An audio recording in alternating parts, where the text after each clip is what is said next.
Grandpa, come get me, please, but do not park near the fountain. They are grabbing people into the black van. Those were the last words I heard from my 16-year-old grandson before the line went dead at 9:45 at night. I drove past that fountain anyway, and what I saw froze my blood. I am a 65-year-old structural engineer, and if I had not arrived in time, he would have become merchandise. Here is how I used the building's blueprints to bury them. My name is James Jones.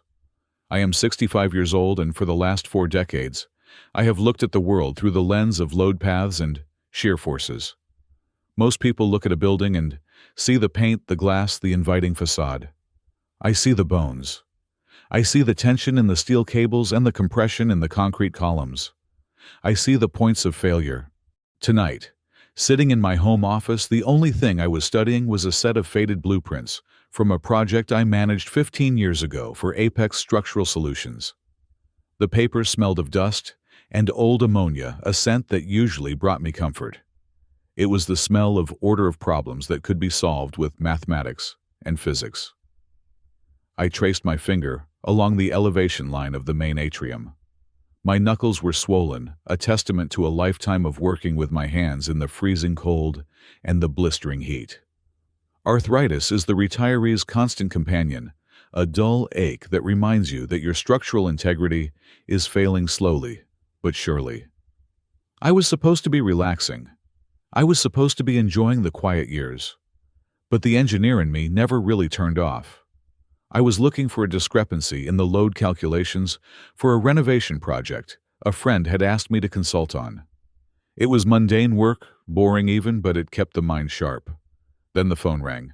It was not a normal ring. In the silence of the house, with only the ticking of the grandfather clock in the hall for company, the sudden electronic trill sounded like a fire alarm. I glanced at the screen. Leo, my 16-year-old grandson. A smile touched my lips as I reached for the device. Leo was a good kid. Smart, a bit too quiet, but he had a good heart. He usually called to ask for money for video games or to complain about his parents being too strict about his curfew. I swiped the green icon, expecting a casual greeting. "Hey kiddo, you know it is almost past your grandpa." The word came out as a strangled whisper. It was not a greeting. It was a plea. My hand froze. The smile vanished from my face. I pressed the phone harder against my ear, my other hand gripping the edge of my mahogany desk. The tone of his voice was wrong. It was the sound of a small animal trapped in a corner, trying to make itself invisible. "Leo," I asked, my voice dropping to match his volume. "Leo, what is going on? Where are you?" "I am at the Zenith," he whispered. I could hear his breath hitching short and shallow. "I am in the maintenance closet near the food court restrooms. I think they saw me." "Who saw you?" Leo slowed down. "The guards," he said, and I could hear the tears in his voice now. "The security guards. But they are not acting right, Grandpa. They are not checking bags. They are grabbing people." My blood ran cold. The Zenith. It was the largest shopping complex in the state, a sprawling labyrinth of retail and entertainment that consumed 4 city blocks. It was supposed to be the safest place in the city, a temple of consumerism under constant surveillance. "What do you mean, grabbing people?" I asked, pushing myself up from my chair. My knees popped a sharp retort in the quiet room. "I saw them," Leo stammered. "I was waiting for my Uber. I was near the North Fountain. You know, the one with the big dolphin statues." "I know it," I said. I knew it better than he could possibly imagine. "There were 3 of them," Leo continued, his voice barely audible. "They were wearing the black uniforms, the Viper security ones. But they were not helping anyone. There was a girl, Grandpa. She was just walking by herself, looking at her phone. They surrounded her. They did not ask her to leave. One of them put a hand over her mouth. They dragged her." I felt a surge of adrenaline hit my system, washing away the fatigue and the arthritis pain. "Dragged her where, Leo?" "A van," he said. "A black van. It was parked right up on the curb right next to the fountain. They threw her inside." Grandpa, they threw her inside like a sack of garbage. "Listen to me, Leo," I said, my voice steady, the voice of a man who had shouted orders over the roar of jackhammers and cranes. "You stay exactly where you are. Do not move. Do not make a sound. I am coming to get you." "Grandpa, please," he whimpered. "But do not park near the fountain. They are standing there. They are watching the doors. They are looking for kids who are alone." "I am on my way," I said. "Hang up the phone. Turn the brightness down. Hide." The line went dead. I stood there for a heartbeat, staring at the blank screen. My mind was racing, processing the data. Security guards do not drag customers into unmarked vans. That is not protocol. That is a felony. That is kidnapping. If what Leo saw was real, and I had no reason to doubt the terror in his voice, then the Zenith had been compromised. I did not run to the gun safe. I did not have one. I was not a cop, and I was not a soldier. I was a builder. I moved to the utility drawer in the kitchen. I grabbed my heavy-duty flashlight, a solid tube of aircraft-grade aluminum that felt like a baton in my hand. Beside it lay my Leatherman Surge multi-tool. I clipped it to my belt. It was not a weapon of war, but in the hands of someone who knew how to dismantle things, it was dangerous enough. I grabbed my car keys. As I marched to the garage, my mind flashed back 15 years. I was the lead structural engineer for Apex Structural Solutions when we won the bid for the Zenith. It was the crown jewel of my career. I spent 3 years of my life on that construction site. I knew the compressive strength of every concrete pillar. I knew the tensile load of every steel truss. I knew where the drainage pipes ran, and I knew where the electrical conduits snaked through the walls. And I knew about the blind spots. I reversed my truck out of the driveway, the tires screeching against the asphalt. I slammed the gear shift into drive and floored the accelerator. The engine roared, a beast waking up. The Zenith was 20 minutes away if I drove the speed limit. Tonight, I would make it in 10. I fumbled for my phone and dialed 911. "Emergency services, what is your emergency?" A calm, female voice answered. "My grandson is being held at the Zenith shopping mall," I said, my eyes scanning the road ahead, weaving through the light evening traffic. "He witnessed a kidnapping. Security guards are involved. They have a van parked at the north entrance." "Sir, please calm down," the dispatcher said. Her voice was too slow, too detached. "Did you say security guards are involved?" "Yes," I snapped. "Viper Security. My grandson saw them force a girl into a black van." "We have had a few disturbance calls from that location tonight," she said, the clicking of a keyboard audible in the background. "It is likely just a shoplifting detainment procedure. We cannot send a unit based on a third-party report of security doing their job." "They are not doing their job," I shouted, gripping the steering wheel until my knuckles turned white. "They are kidnapping children. My grandson is hiding in a closet, terrified for his life.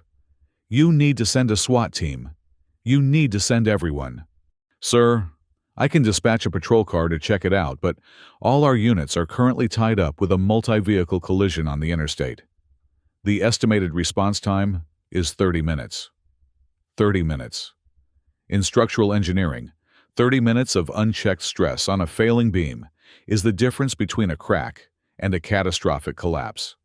In a kidnapping scenario, 30 minutes was the difference between a rescue and a recovery.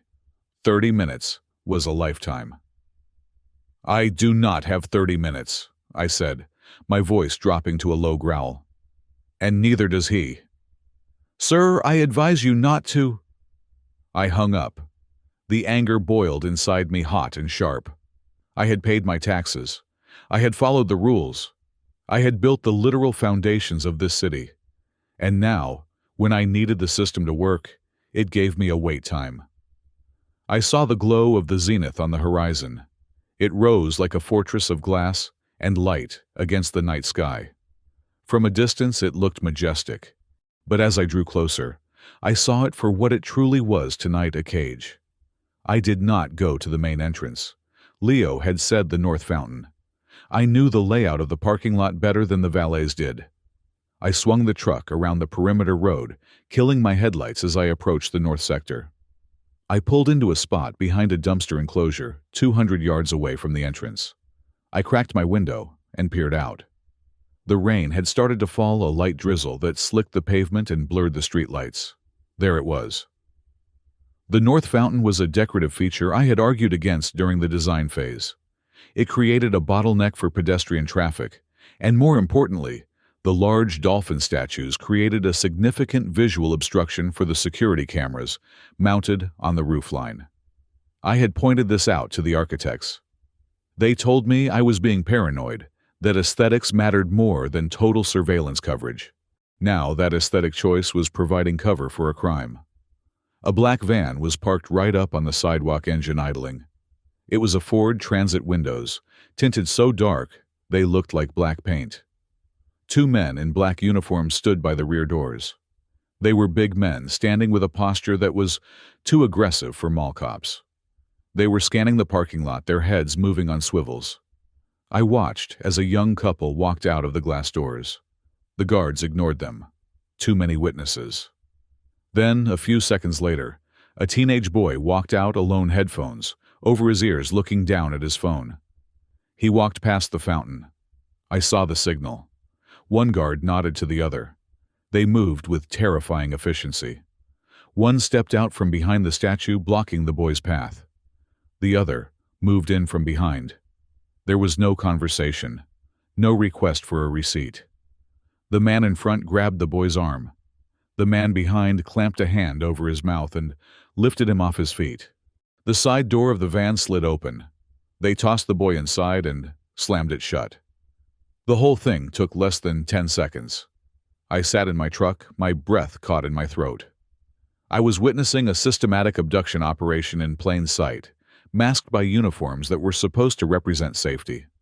My phone buzzed. A text from Leo. I hear them in the hallway. Grandpa, are you here? I looked at the van. I looked at the massive glass doors of the building I had helped create. I looked at my watch. 9:55. The mall closed in 5 minutes. Once those doors locked, the building would become a tomb.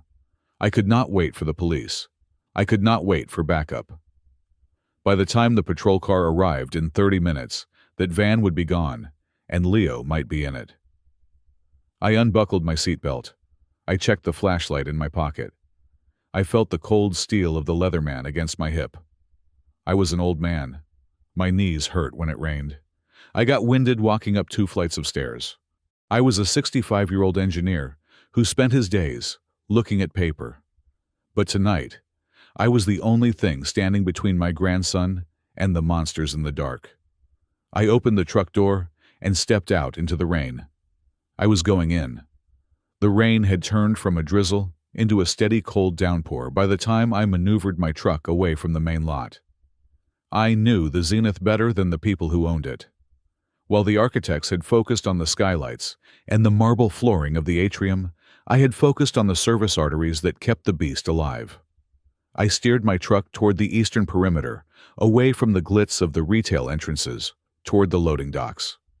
This was the throat of the building where the trucks disgorged their cargo of fast fashion and cheap electronics.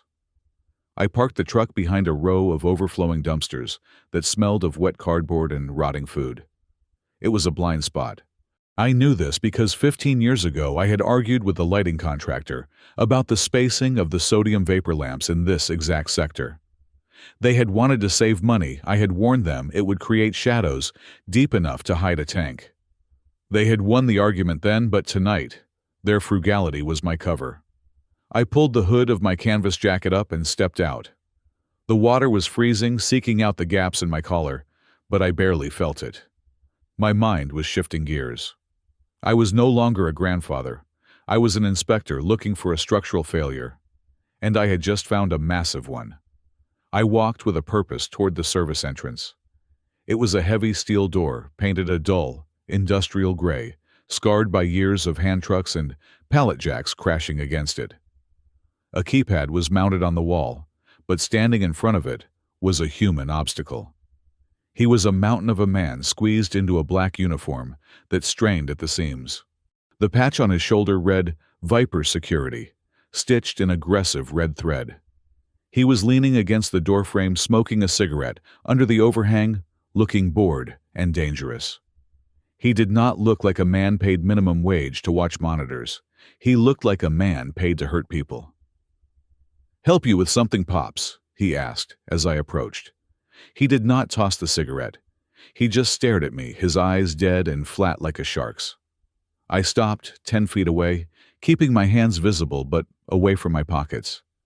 I needed to gauge the threat level. "I am looking for my grandson," I said, putting on the tremor of a confused old man. It was not entirely an act. The fear for Leo was making my hands shake. "He called me. Said he was stuck inside.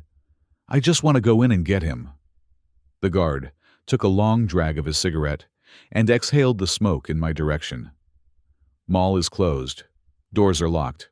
Come back tomorrow." "It is 10 o'clock, I pleaded, stepping a foot closer. "He is just a boy. 16. He is scared. Let me just check the food court." "I said the mall is closed," he snapped, his voice dropping an octave. He pushed himself off the wall and took a step toward me. He towered over me by at least 4 inches. "Get lost before I call the cops for trespassing." I looked up at him, studying him, with the same detached scrutiny I used on a cracked foundation. The first thing I noticed was the lack of a name tag. State regulations required all private security personnel to display identification. He had none. The second thing was the tattoo peeking out from the collar of his shirt, right on the jugular. It was not a military tattoo or a piece of flash art. It was a jagged geometric symbol, a black diamond with a split tongue in the center. I had worked on construction sites all over the country, from the high-rises of Chicago to the docks of Miami. You learn to read the ink on the guys who pour the concrete. That mark was not decorative. It was a brand. It belonged to the kind of organizations that did not file tax returns. "I am leaving," I said, raising my hands in surrender. "No need for trouble. I will just call his parents." "Yeah, you do that," he grunted, turning his back to me to punch a code into the keypad. I turned and shuffled away, keeping my head down until I rounded the corner of the loading bay. As soon as I was out of his line of sight, I straightened up. The confused old man vanished. I was not leaving. I moved deeper into the service alley toward the waste disposal unit. The smell here was overpowering, a thick miasma of compactor fluid and decay, but it was also the one place where the building inhaled. I located the intake vent for the sub-basement HVAC system. It was a massive steel grate 3 feet by 3 feet, set into the concrete foundation wall just above ground level. Most people would see a grate and think it was immovable. I saw a grate and remembered the specifications. It was a Model 4X heavy-duty intake, held in place by 4 hex bolts. I knelt in the mud, ignoring the pain shooting through my arthritic knees. I pulled the Leatherman from my belt and flipped open the heavy-duty pliers. The bolts were rusted, seized by years of exposure to rain and salt. A younger man might have tried to force them and stripped the heads. I took a breath, set the tool, and applied steady, increasing torque.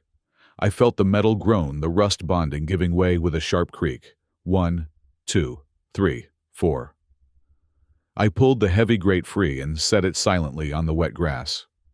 The tunnel ahead was dark, a square throat of galvanized steel leading into the bowels of the building. A rush of stale, warm air hit my face, carrying the hum of industrial fans. I climbed inside. The space was tight. I had to crawl on my elbows and knees, the screw heads on the floor of the duct, digging into my flesh through my canvas jacket. The sound of the rain faded, replaced by the rhythmic thrumming of the building's mechanical heart. It was a claustrophobic nightmare for most, but for me it was familiar territory. I knew exactly where this duct went. It fed directly into the primary air exchange unit in the central technical corridor. I had crawled about 50 feet when I heard voices. They were not coming from the duct itself, but filtering through a vent overhead. I paused, holding my breath, my heart hammering against my ribs like a trapped bird. The acoustics of sheet metal ducts are peculiar. They can carry sound over long distances, amplifying whispers while muffling shouts. "Package number 4 is secure," a voice crackled. It sounded metallic, likely coming from a two-way radio. "Awaiting transfer order." "Copy that," a second voice replied deeper, closer. "Transport is at the North Fountain. We are loading the first 2 units now. Make sure the merchandise in B2 is prepped. We do not want them waking up during the drive." Merchandise, units, packages. I felt a wave of nausea that had nothing to do with the tight space. They were talking about children. They were talking about human beings as if they were crates of cargo. Leo was a unit. The girl he had seen was a package. This was not just a kidnapping. This was a logistics operation. It was cold, calculated, and terrifyingly professional. I forced myself to keep moving. Panic was a luxury I could not afford. Panic leads to mistakes, and mistakes in a confined space lead to death. I reached the junction I was looking for. The duct widened, and I saw a service hatch above me. I pushed it open and pulled myself up into a dimly lit corridor. I was in the sub-basement, the level below the public parking garage. This was the domain of janitors and maintenance crews, a maze of pipes and conduit that the public never saw. I needed eyes. I needed to know exactly where Leo was before I could make a move. I navigated the corridors by memory. The blueprints I had reviewed earlier that evening were etched into my mind. I took a left at the main boiler room, then a right past the electrical switchgear. I was heading for a room that officially did not exist on the public maps. The auxiliary camera control room. When we built the Zenith, I had insisted on a redundant security monitoring station in the sub-basement. My argument was based on fire safety protocols. If the main control room on the second floor was compromised by smoke or fire, the fire department needed a secondary location to view the feeds. The developers had hated the extra cost, but the fire marshal had backed me up. I reached the door. It was unmarked, looking like just another janitorial closet. I tried the handle. Locked. I examined the lock cylinder. It was a standard commercial wafer lock, cheap and simple. I unfolded the file and the small flathead driver from my Leatherman. I inserted the tension tool, applying slight pressure, and raked the pins with the file. Click. The door swung open. The room was small, smelling of dust and ozone. A bank of 4 monitors sat on a desk, dark and dormant. A thin layer of gray dust covered the keyboard. It looked like no one had stepped foot in here since the grand opening. I sat in the squeaky chair and hit the power button on the computer tower. The fans whirred to life with a groan. The monitors flickered, then glowed blue. System boot. I held my breath as the login screen appeared. This was the moment of truth. If they had upgraded the software or integrated it with the new Viper security network, I was locked out. But if this room was as forgotten as it looked, the system would still be running on the original architecture. I typed in the default administrator username, admin. I tabbed to the password field. I remembered the day the systems integrator had set this up. He was a lazy man who complained about having to remember too many codes. He had used the default factory password for the entire security suite. I typed 12,345. I hit enter. The screen froze for a second, and my heart stopped with it. Then, the loading bar appeared. Access granted. The monitors sprang to life, populating with a grid of camera feeds. Most were static shots of empty corridors and dark storefronts. I ignored those. I began typing commands, my fingers stiff but accurate. I needed the basement feeds. "Come on," I whispered to the humming machine. "Show me the basement." I cycled through the cameras. Loading dock, garage east, garage west. Then I found it. Camera B204. The feed was grainy black and white, but the image was clear enough to rip my heart out. It was a room with concrete walls and no windows. I recognized it immediately. It was the old cold storage locker for the supermarket that used to anchor the mall before it went bankrupt. We had designed those walls to be thick, insulated with heavy foam, and reinforced concrete to keep the cold in. Now, Those same properties made it soundproof. In the center of the room, sitting on the bare concrete floor, were three figures. Two were huddled together in the corner. The third was sitting apart, his knees pulled up to his chest, his head buried in his arms. It was Leo. He was wearing his favorite red hoodie. He was alive. But he was not alone. Standing by the heavy steel door of the freezer were two guards. They were massive, armed with batons and what looked like tasers. They were laughing, drinking coffee from styrofoam cups, completely relaxed. I leaned closer to the screen, squinting at the details. The room was isolated. There was only one way in and one way out. The corridor outside the freezer was long and narrow, a fatal funnel for anyone trying to storm it. I checked the timestamp on the monitor, 10:15 at night. Then I saw something that made my blood boil. One of the guards walked over to where the kids were sitting. He kicked Leo's foot, not hard enough to break bone, but hard enough to assert dominance. Leo flinched, shrinking back against the wall. The guard laughed and said something I could not hear, pointing a finger in Leo's face. They were enjoying this. I sat back in the chair, the image of my terrified grandson burned into my retinas. I felt a cold, hard resolve settle over me. It was the same feeling I got when I looked at a building that was about to collapse and knew I was the only one who could shore it up. They had numbers. They had weapons. They had youth. But I had the building. I knew where the power conduits ran. I knew where the fire suppression pipes were routed. I knew that the ventilation system for that freezer room had a manual override located in the maintenance shaft. I was not going to fight them. I was going to dismantle their environment around them. I stood up, closing the Leatherman and clipping it back to my belt. I took one last look at Leo on the screen. "Hold on, kid," I whispered. "Grandpa is coming." I turned off the monitors to cover my tracks and slipped back out into the dark corridor. I was heading for basement level 2, and I was bringing the whole weight of the building with me. The descent into the belly of the Zenith was a journey into the past. I took the service stairwell located behind the freight elevators, a narrow concrete throat that spiraled down into the earth. The air grew heavier with every step, the temperature dropping, until I could see the faint plume of my own breath in the beam of my flashlight. I moved slowly, not just because of my aching knees, but because I knew exactly what was waiting for me on the landings.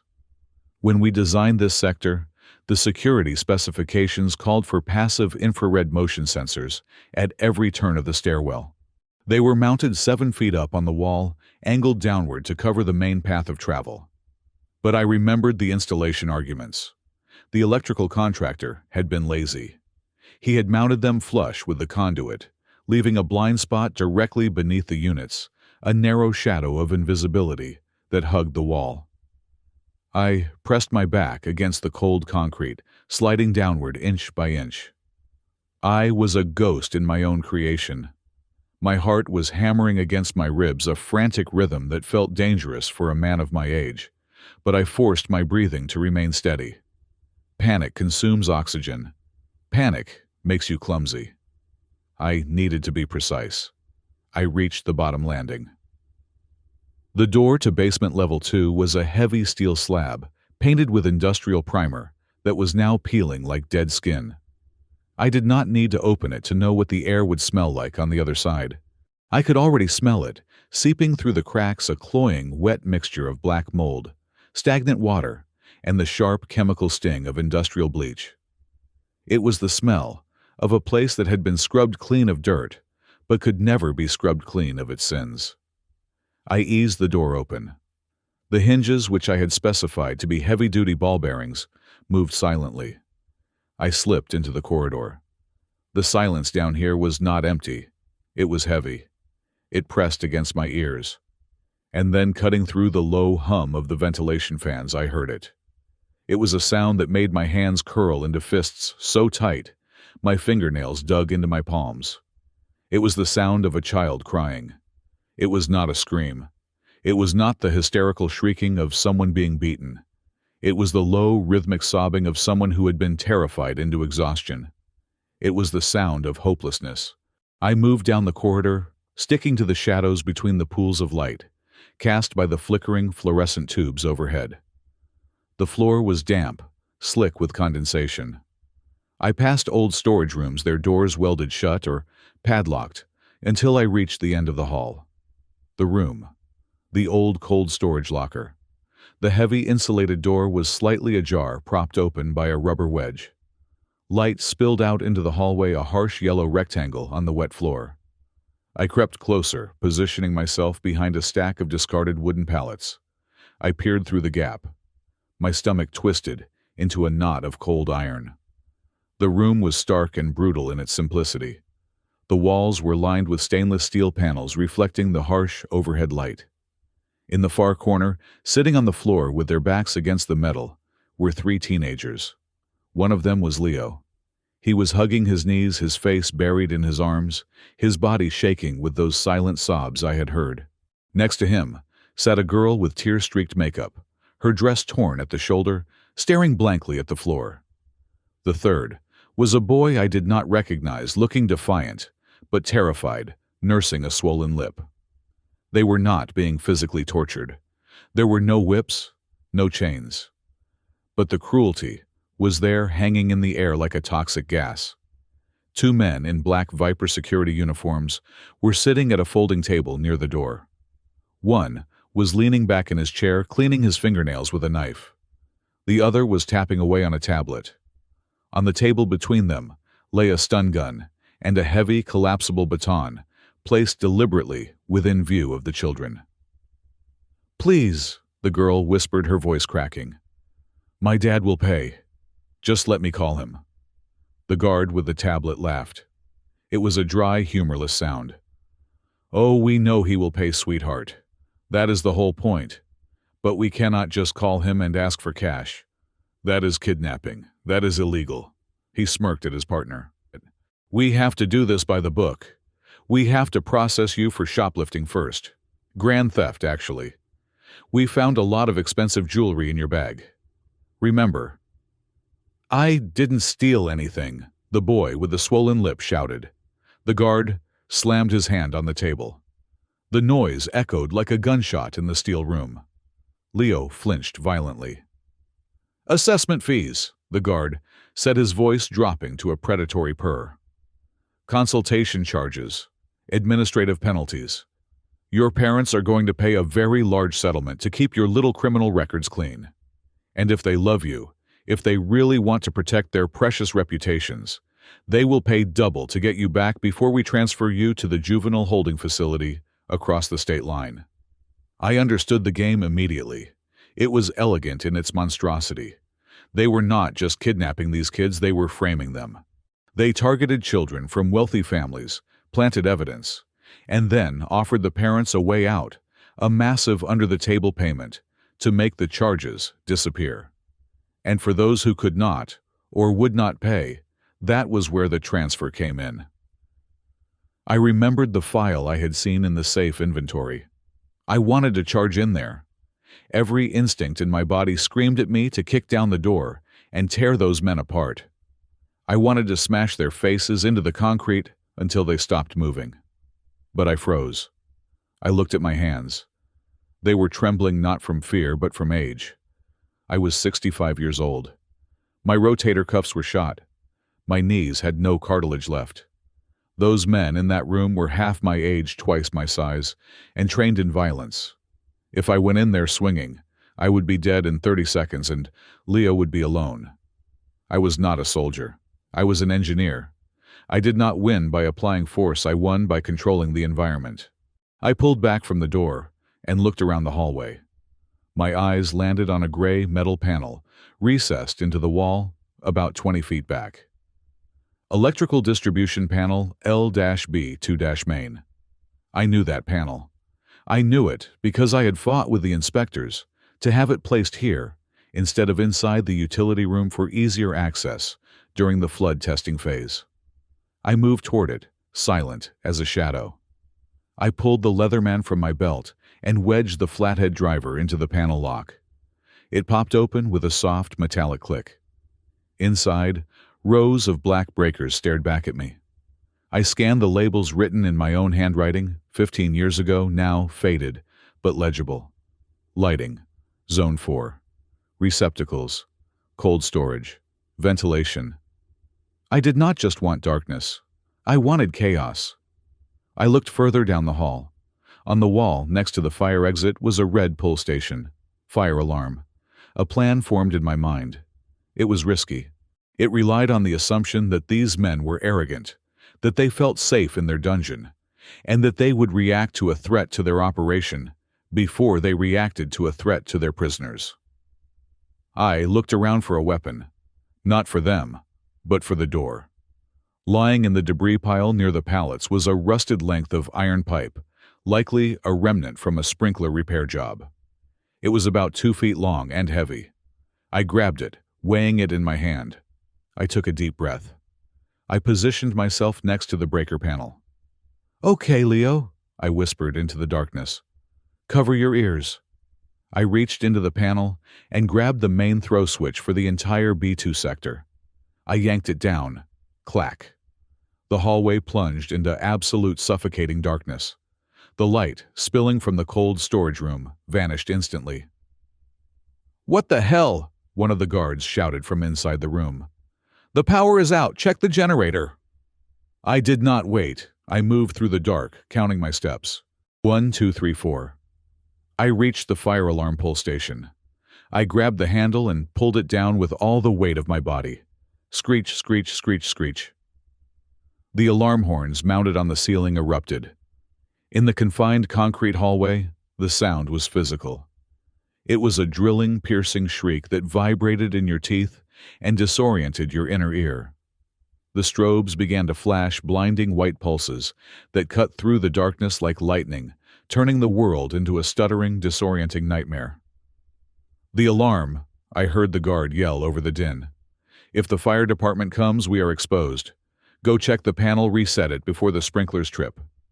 I pressed myself flat against the wall, deep in the shadows behind the doorframe of the cold storage room. Footsteps thundered on the concrete. The door was kicked fully open. The 2 guards rushed out their flashlights, cutting erratic beams through the strobe-lit darkness. "It's the main panel down the hall," one shouted. "Go, go!" They ran past me. They were looking down the hall toward the breaker box, focused on the problem, blind to the threat standing 2 feet away in the dark. As soon as they cleared the doorframe, I moved. I stepped out from the wall, grabbed the heavy handle of the cold storage door, and slammed it shut. Boom! The sound was lost under the screaming of the fire alarm. I did not try to lock it. That would take too long, and I did not have the key. Instead, I jammed the iron pipe through the heavy U-shaped handle of the door and leveraged it against the steel frame of the adjacent conduit rack. It was a makeshift barricade, a wedge of geometry and friction that would hold the door shut against a pull from the outside, but right now the guards were outside. Wait. I realized my mistake in the heat of the moment. I had slammed the door, but the guards were in the hallway. I had locked myself out with the guards, and the kids were trapped inside. No, that was not the plan. The plan in my head shifted. I needed to separate the guards from the room. I replayed the movement. The guards ran toward the panel. I was near the door. The kids were inside. If I locked the door, I trapped the kids. If I left it open, the guards would come back. I had to get inside. Let us rewind the second. The guards ran past. As their boots pounded away toward the panel, I slipped into the room. Yes, that was it. I slipped inside the cold storage room and grabbed the heavy steel handle from the inside. I pulled it shut with a heavy thud. I threw the internal safety latch, a heavy steel bolt designed to prevent people from getting trapped in the freezer, but which worked perfectly to keep people out. The screaming of the fire alarm was muffled instantly as the heavy insulated door sealed. The room was pitch black. "Who is that?" a terrified voice whispered. It was the girl. I clicked on my flashlight. The beam cut through the darkness, illuminating the 3 terrified faces. They were huddled together, eyes wide-blinded by the sudden light. I lowered the beam so it was not in their eyes. I pulled down my hood. "Leo," I said, my voice steady and calm, the voice of a grandfather. Leo squinted, his body tense, ready to fight. Then recognition flooded his face. He let out a sound that was half sob, half laugh. "Grandpa." I crossed the room in 2 strides. I dropped the iron pipe I was still clutching. I had brought it in with me and fell to my knees, wrapping my arms around him. He buried his face in my canvas jacket, shaking violently. I held him tight, feeling his thin frame trembling against my chest. "I am here, Leo," I whispered into his hair. "I am here. I promised." "They have guns, Grandpa," he sobbed. "They are going to kill us." "No," I said, pulling back and looking him in the eye. I looked at the other 2 kids. "Nobody is going to hurt you. Not anymore." Outside, I heard a heavy thud against the door. Then a shout muffled by layers of steel and foam. The handle rattled violently. "Open the door!" a voice roared from the other side. "Open the damn door, or we will burn this place down!" I stood up, helping Leo to his feet. I looked at the heavy steel latch. It was strong. It would hold for a while. But they had keys and they had tools. We were safe for the moment, but we were trapped in a steel box, buried 2 levels underground, with angry men on the other side who knew their livelihood and their freedom depended on silencing us. I looked at the terrified faces of the children. "Listen to me," I said, my voice hard and clear. "We are not waiting for them to get in. We are getting out." "How?" the boy with the swollen lip asked, looking at the sealed door. "That is the only way out." I turned my flashlight beam toward the ceiling, tracing the lines of the refrigeration pipes and the ventilation ducts. I smiled, a grim, humorless expression. "This building has bones," I said. "And I know how to break them." We scrambled through the service void above the ceiling tiles, like rats fleeing a sinking ship. My knees were screaming in protest, grinding bone on bone with every shuffle across the metal suspension grid. But the adrenaline kept me moving. I had led Leo and the other 2 teenagers, a girl named Maya and a boy named Sam, through a ventilation maintenance hatch inside the freezer, bypassing the guards who were still pounding on the steel door below us. We dropped down into a narrow utility stairwell 3 corridors away, coughing up dust and insulation fibers. "Keep moving," I hissed, checking the landing below. "We need to get to the ground level before they realize the freezer is empty." I pushed the heavy fire door open, my hand gripping the iron pipe I had salvaged. We spilled out onto the concrete landing of the central stairwell, the air cooler here smelling of rain and wet asphalt. Freedom was just 2 flights up. Then a shadow detached itself from the wall above us. I froze. My grip tightened on the pipe. A figure stood on the landing between us and the exit blocking the path. The beam of my flashlight caught the reflective glint of a badge. Viper Security. It was a woman. She was tall, with severe features and hair pulled back into a tight bun that looked painful. Her uniform was pressed sharp, contrasting with the sloppiness of the thugs in the basement, but the patch on her shoulder was the same. The snake with the diamond tongue. "Back!" I ordered the kids, shoving Leo behind me. I raised the pipe, stepping forward. I was 65, tired and hurt, but I was ready to crack a skull if it meant getting these kids out. "Do not," the woman said. Her voice was not a shout. It was low, calm, and terrifyingly authoritative. She did not reach for the weapon on her belt. Instead, she held her empty hands up, palms facing me. "Get out of my way," I growled, advancing 1 step. "I am walking out of here with them. You try to stop me, and I will make sure you regret it." "If you go through that door," she said, her eyes flicking to the exit sign above her head, "you will walk right into a tactical team. They are sweeping the perimeter. They have night vision, and they have orders to shoot intruders on sight." I hesitated. She was not acting like the others. There was no malice in her stance, only a grim tension.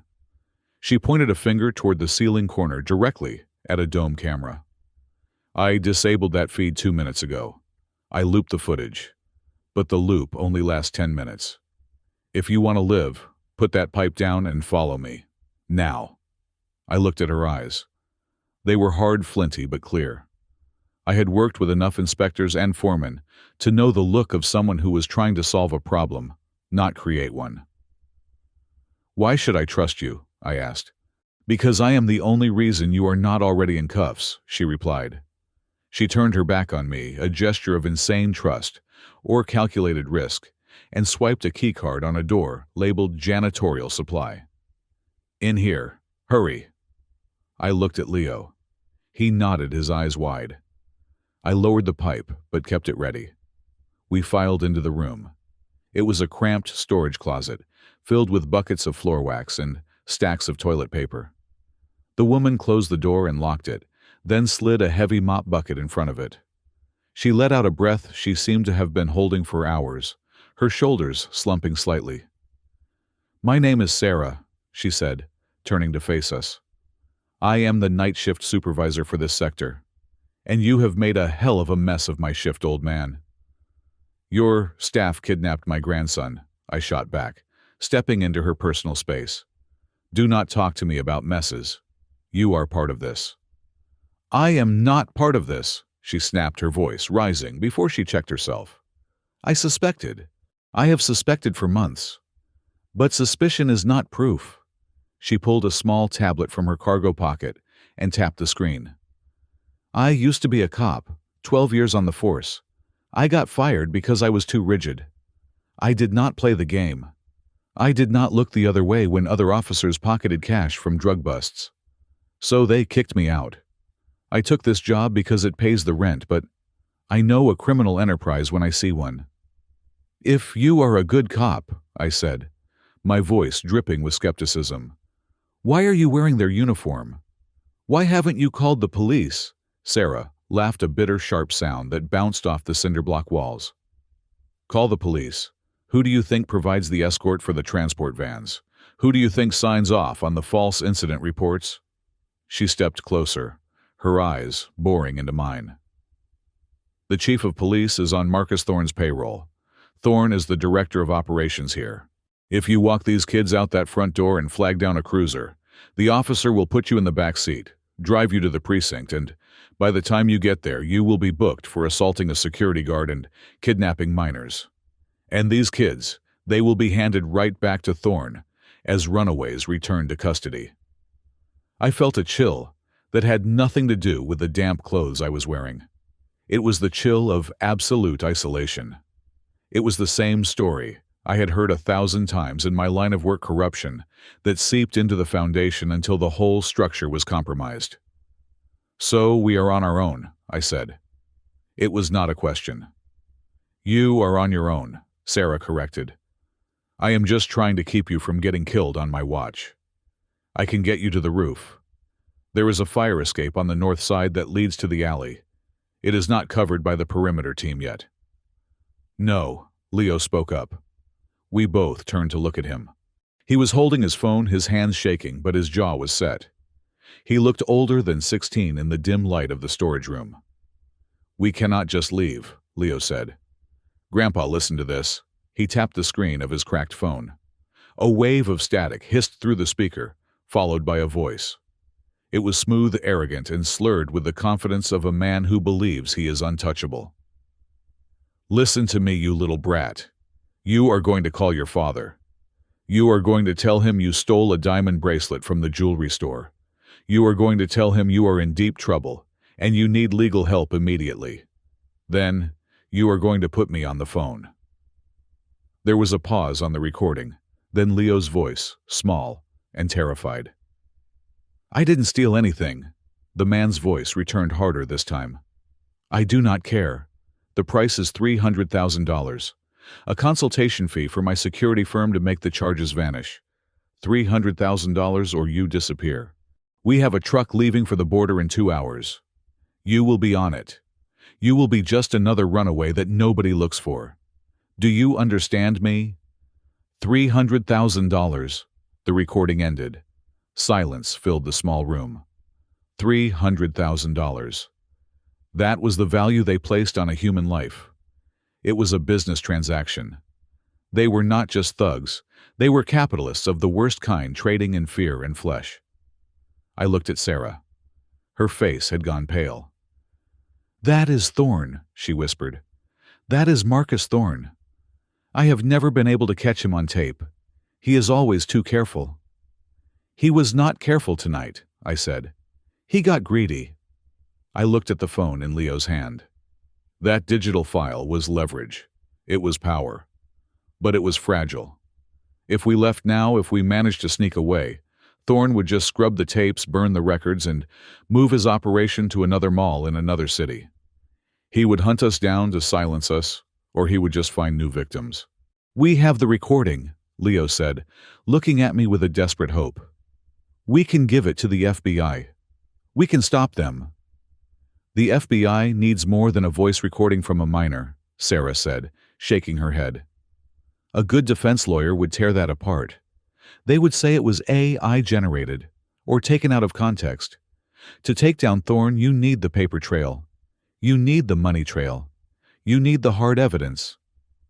"I know where it is," James said. Sarah looked at me surprised. "What?" "The hard evidence," I said. My mind was racing back to the blueprints, to the behavior of men like Thorne. Men like him did not trust computers. They did not trust the cloud.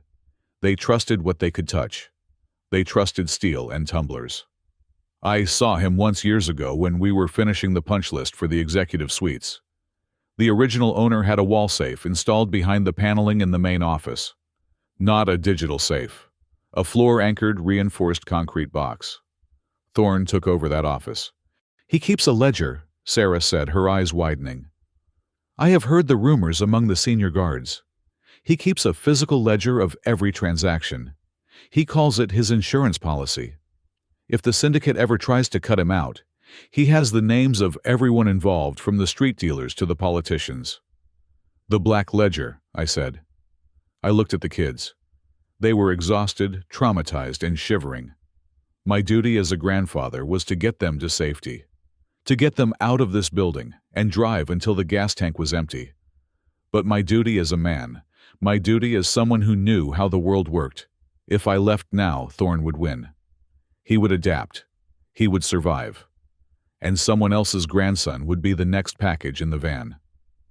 "Sarah," I said, "can you get the kids to a safe spot, somewhere secure, where they can wait for an hour?" "Grandpa, no," Leo protested, grabbing my sleeve. "We have to go." "I am not leaving without that book, Leo," I said gently, removing his hand from my arm. "We need to burn this whole thing down. Not with fire, with truth." Sarah looked at me calculating. She bit her lip, then nodded. "The roof is too exposed for them to wait, but there is a mechanical room on the upper mezzanine level. It has a heavy locking door and no windows. I can stash them there. But the office suite is on the top floor. It is Thorne's fortress. He has elite guards posted at the elevator and the stairwell." "I built this fortress," I said, a cold smile touching my lips. "I know its cracks." "If we do this," Sarah said, her hand resting on her holster, "there is no going back. If we get caught, there is no arrest. There is only a hole in the desert." "I am 65 years old," I said, checking the battery on my flashlight. "I have lived a full life. But these kids, their lives are just starting. I am not letting a man like Thorne sell their futures for $300,000. I turned to Leo. "Give me the phone. I need a backup of that recording." Leo transferred the file to my phone via Bluetooth. I watched the progress bar hit 100%. "Take them to the mechanical room," I told Sarah. "Give me your radio. If I get the ledger, I will signal you. If I do not signal you in 30 minutes, you get them out of here and you run. Do not look back." Sarah unclipped her radio and handed it to me. "Channel 4 is the maintenance frequency. Thorne does not monitor it." She looked at me with a newfound respect. "You are crazy, you know that." "I am an engineer," I said, clipping the radio to my belt. "We are all a little crazy. We believe we can control gravity." I watched them leave the room, Sarah ushering the 3 teenagers into the shadows of the hallway. Leo looked back at me one last time, his eyes filled with fear and pride. I waited until they were gone. Then I turned and headed toward the freight elevator shaft. I was going to the top floor. I was going to find Marcus Thorne. And I was going to dismantle his life, brick by brick. The pain in my knees was a dull roar, now a constant reminder of my mortality. But as I moved through the dark arteries of the zenith, I felt a strange sense of calm. I was back on the job. The problem had been identified. The load calculations had been made. Now it was time for the demolition. I watched Sarah lead the children toward the service ladder that accessed the roof. It was a steep, narrow climb, but it was the only place in the building not covered by Thorne's internal surveillance grid. The roof had a single access point, a heavy steel hatch that could be bolted from the inside. They would be safe there at least for a little while. "Go," I whispered. "I will meet you there." Once they were out of sight, Sarah and I doubled back toward the executive elevators. The mall was silent now, a ghostly silence that felt heavy and expectant. The polished floors of the upper atrium reflected the emergency lights like a dark mirror. "Thorne's office is on the 5th floor," Sarah whispered, her hand resting on her holster. "It is a fortress. The elevator requires a keycard, and the stairwell has a biometric lock." "I know," I said. "I designed the structural supports for that suite. It was originally built for the developer himself. He was paranoid about corporate espionage." We reached the service elevator. I did not use a keycard. Instead, I used the tip of my Leatherman to pry off the call panel cover. Inside was a bundle of wires. I located the 2 control leads for the override circuit, a trick an old elevator mechanic had taught me during the construction phase, and shorted them against the frame. The doors slid open with a smooth hiss. We rode up in silence. The tension in the small metal box was palpable. Sarah was sweating her eyes, darting to the floor indicator. I was calm. This was just another inspection, I told myself. Just another job where, if I messed up, the whole thing would come crashing down. The doors opened onto a plush, carpeted hallway. At the end stood a set of double mahogany doors. This was it, the throne room. Sarah moved to the side of the door, gun drawn. "Clear," she whispered. I approached the lock. It was a high-end electronic keypad, the kind that cost more than my first car. But every electronic lock has a mechanical failsafe for fire department access. And I knew exactly where the solenoid was located inside the frame. I pulled out a small, strong magnet I kept in my tool pouch, useful for finding studs in walls. I placed it against the side of the lock, housing sliding it slowly, until I felt the magnetic field catch the solenoid pin. Click. The lock disengaged. "Neat trick," Sarah murmured. "Physics," I replied. "It never lies." We slipped inside. The office was opulent, smelling of leather and expensive scotch. A massive oak desk dominated the room, sitting in front of a wall of windows that offered a panoramic view of the city lights. But I was not looking at the view. I was looking for the secrets this room held. Thorne's computer sat on the desk. I tapped the spacebar. The screen lit up, demanding a password and a biometric scan. "I cannot crack this," I said, shaking my head. "I am an engineer, not a hacker." "Check the drawers," Sarah said, beginning to rifle through a filing cabinet. "No," I said, scanning the room. "Men like Thorne do not put their real secrets in a computer. Computers can be hacked. Clouds can be breached. He is old school. He is arrogant. He wants to touch his money." My eyes landed on a large abstract painting hanging on the wall to the left of the desk. It was slightly crooked, just a fraction of an inch, but to an eye trained to spot a 1-degree tilt in a support beam, it was screaming. I walked over and swung the painting aside. There it was, a wall safe. Not a digital one, but a heavy steel mechanical dial safe. A Sargent and Greenleaf lock. A classic. "Can you open that?" Sarah asked, coming up behind me. "Maybe," I said. "If I had a drill and an hour, yes. But we do not have an hour." I reached into my pocket and pulled out my stethoscope. I usually used it to listen for microfractures in concrete or water leaks behind walls. Tonight, it had a different purpose. "Quiet," I whispered. "I need absolute silence." I placed the diaphragm of the stethoscope against the safe door, right next to the dial. I closed my eyes. I began to turn the dial slowly to the left. I was listening for the contact points, the tiny, almost imperceptible clicks where the tumblers aligned with the gate. It was a sound of friction, of metal kissing metal. Click. A faint sound different from the rest. I stopped.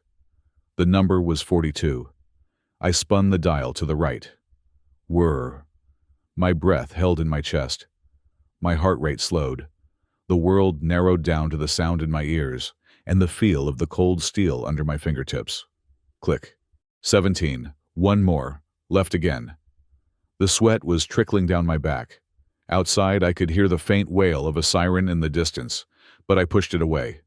Focus. Click. 9. I grasped the handle and turned. Thunk. The bolts retracted. The heavy door swung open. "I will be damned," Sarah breathed. Inside the safe, stacked neatly, were bundles of cash.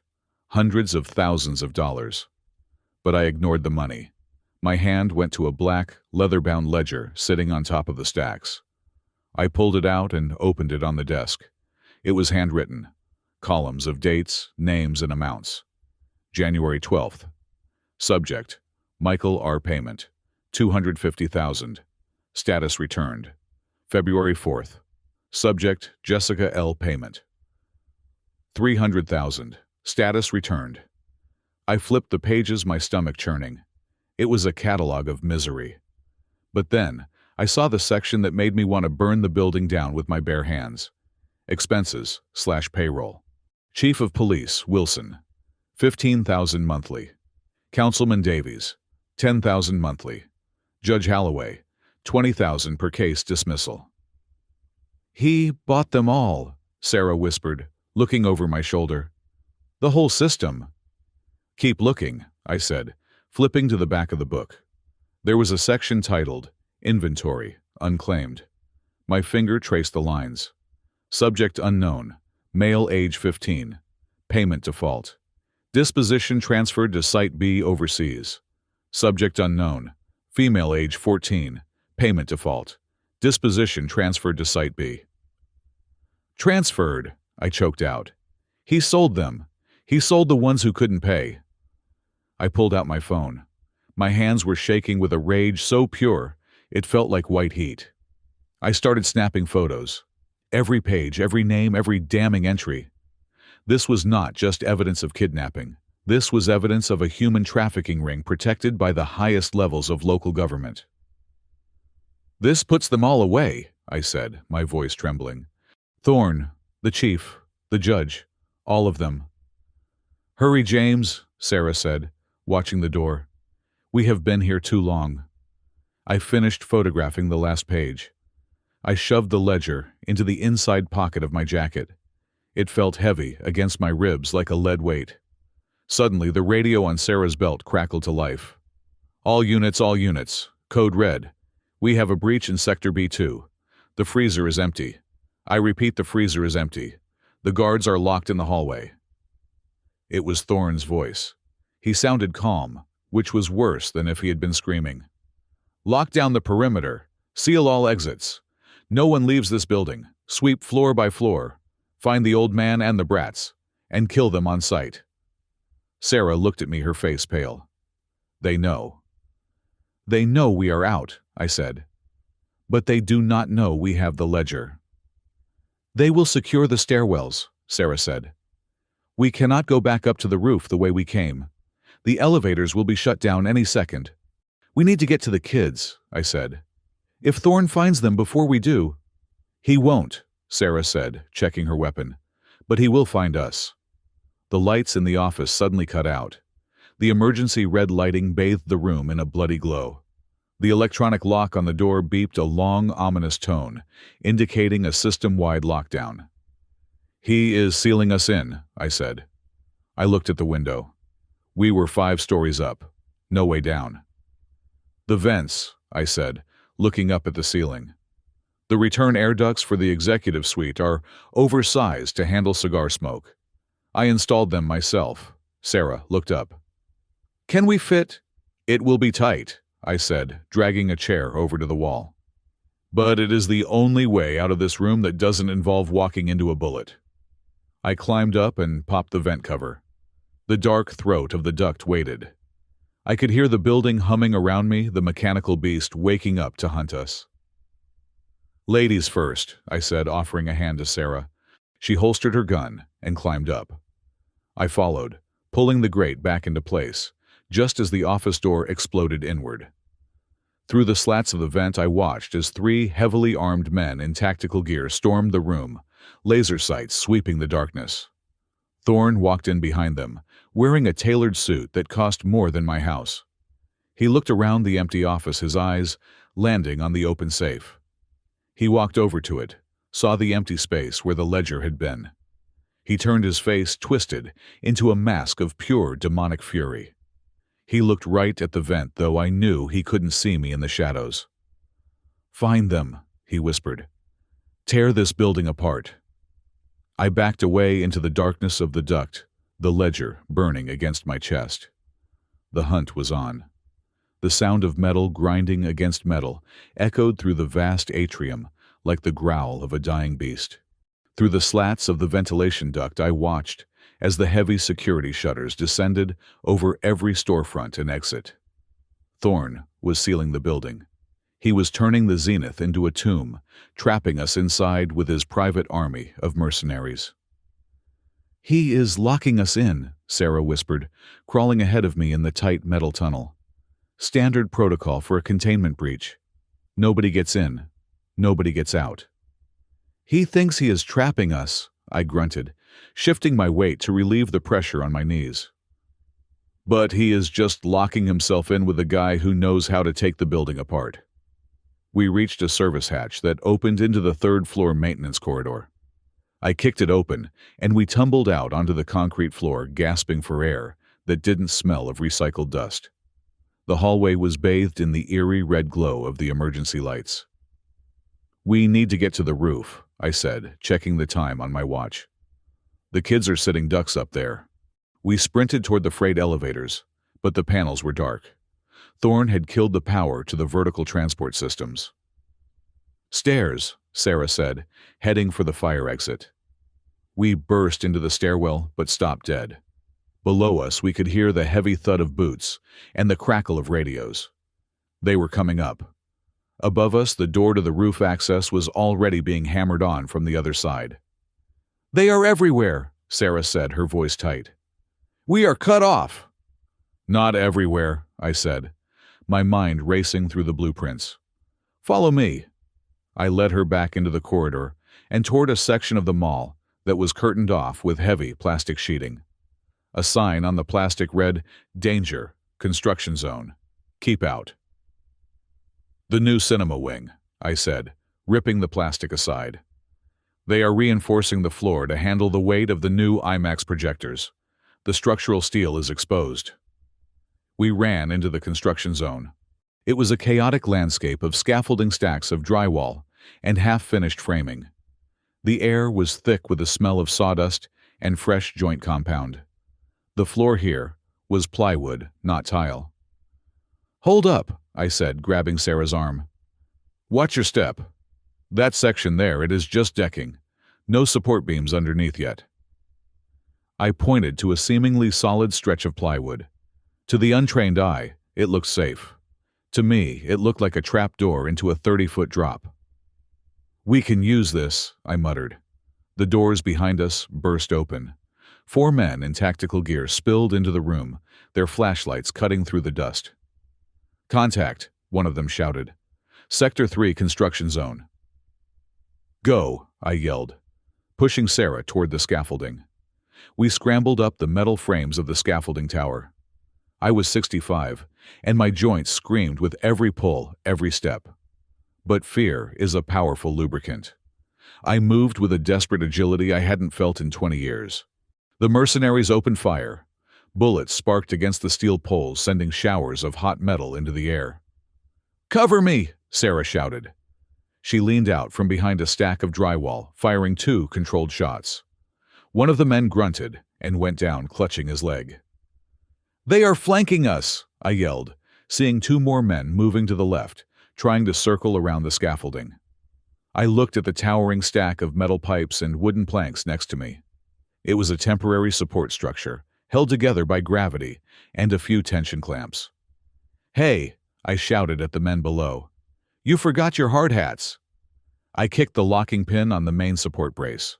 It was a calculated strike applied at the point of maximum tension. The entire structure groaned. Then, with a deafening crash, it collapsed forward. Tons of steel pipes and wooden planks cascaded down like a landslide. The 2 flanking guards looked up just in time to scream before they were buried under the avalanche of construction materials. The dust cloud billowed up, choking and thick. "Nice shot, structural engineer," Sarah coughed, reloading her weapon. "Physics," I wheezed, wiping sweat from my eyes. "It is undefeated." We dropped down from the scaffolding on the far side of the debris wall. We were momentarily safe, but we needed a weapon. Sarah had her pistol, but I was unarmed. I scanned the workbenches. My eyes landed on a yellow Paslode framing nailer, sitting on a tool chest. It was a pneumatic gun, but this model was cordless, powered by a fuel cell and a battery. It fired 3-inch nails with enough force to penetrate solid oak. I grabbed it. I checked the magazine, full strip. "Let's move," I said. We burst out of the construction zone into the main 3rd-floor concourse. A security golf cart, one of the modified high-speed ones Viper Security used, was speeding toward us from the other end of the hall.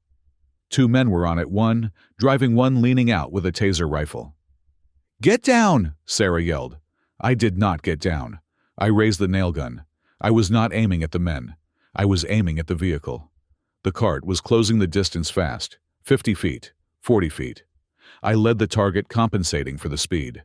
I pulled the trigger. Thwack, thwack, thwack. The nail gun kicked in my hand. 3 nails fired in rapid succession. The front right tire of the golf cart exploded. The sudden loss of traction at 30 miles per hour was catastrophic. The cart swerved violently to the right, slamming into a concrete planter box. The driver was thrown over the dashboard. The passenger tumbled onto the floor, his rifle skittering away. Sarah was on them before they could recover. She moved with a fluid, brutal efficiency, delivering a swift kick to the driver's temple and zip-tying the passenger's hands before he could reach for his radio. "Clear," she said, breathing hard. "We need to get higher," I said. "The catwalks." I pointed to the service ladder that led up to the steel gantries, suspended beneath the glass ceiling of the atrium. These walkways were used for changing light bulbs and servicing the sprinkler system. They offered a direct line of sight to the entire mall, and more importantly, they connected to the roof hatch from the inside. We climbed. My arms were burning, my chest heaving. Every rung of the ladder felt like a mile, but I kept climbing. I thought of Leo. I thought of the ledger in my pocket. We reached the catwalk. It was a narrow metal grate, suspended 60 feet above the ground floor. The air up here was hot, trapped against the glass roof. We crept along the walkway, looking down. The mall was a chessboard, and Thorne was moving his pieces. Then I saw them. On the far side of the atrium near the elevators, a group of men were dragging 3 figures out of the service stairwell. It was Leo, Maya, and Sam. They had been found. "No," I whispered, gripping the railing so hard my knuckles turned white. Thorne walked out from the elevator lobby. He was holding a megaphone. He looked small from this height, like a toy soldier, but his voice boomed through the empty mall, amplified and distorted. "James Jones," his voice echoed off the glass and steel. "I know you are up there. I know you are watching. You think you are clever. You think you can steal from me and just walk away." He gestured to his men. 2 of them grabbed Leo. They dragged him to the edge of the mezzanine balcony. The railing there was glass waist-high. Beyond it was a straight drop to the marble floor of the atrium, a 40-foot fall. They lifted Leo up. He kicked and screamed, his legs dangling over the abyss. "No!" I screamed, my voice tearing from my throat. Thorn looked up, scanning the catwalks until he spotted us. He smiled. It was a shark's smile. "There you are," he boomed. "Here is the deal, old man. Simple trade. You bring me the phone with the recording and you bring me the ledger. You walk down here and hand them to me. And I let the boy up." He paused for effect. "But if you do not come down, if you try to run, or if you try anything stupid—" He nodded to his men. They pushed Leo further over the edge. He was now held only by his arms, his feet scrabbling for purchase on the slippery glass. "Please, Grandpa!" Leo screamed. His voice was thin and terrified, drifting up to me like a ghost.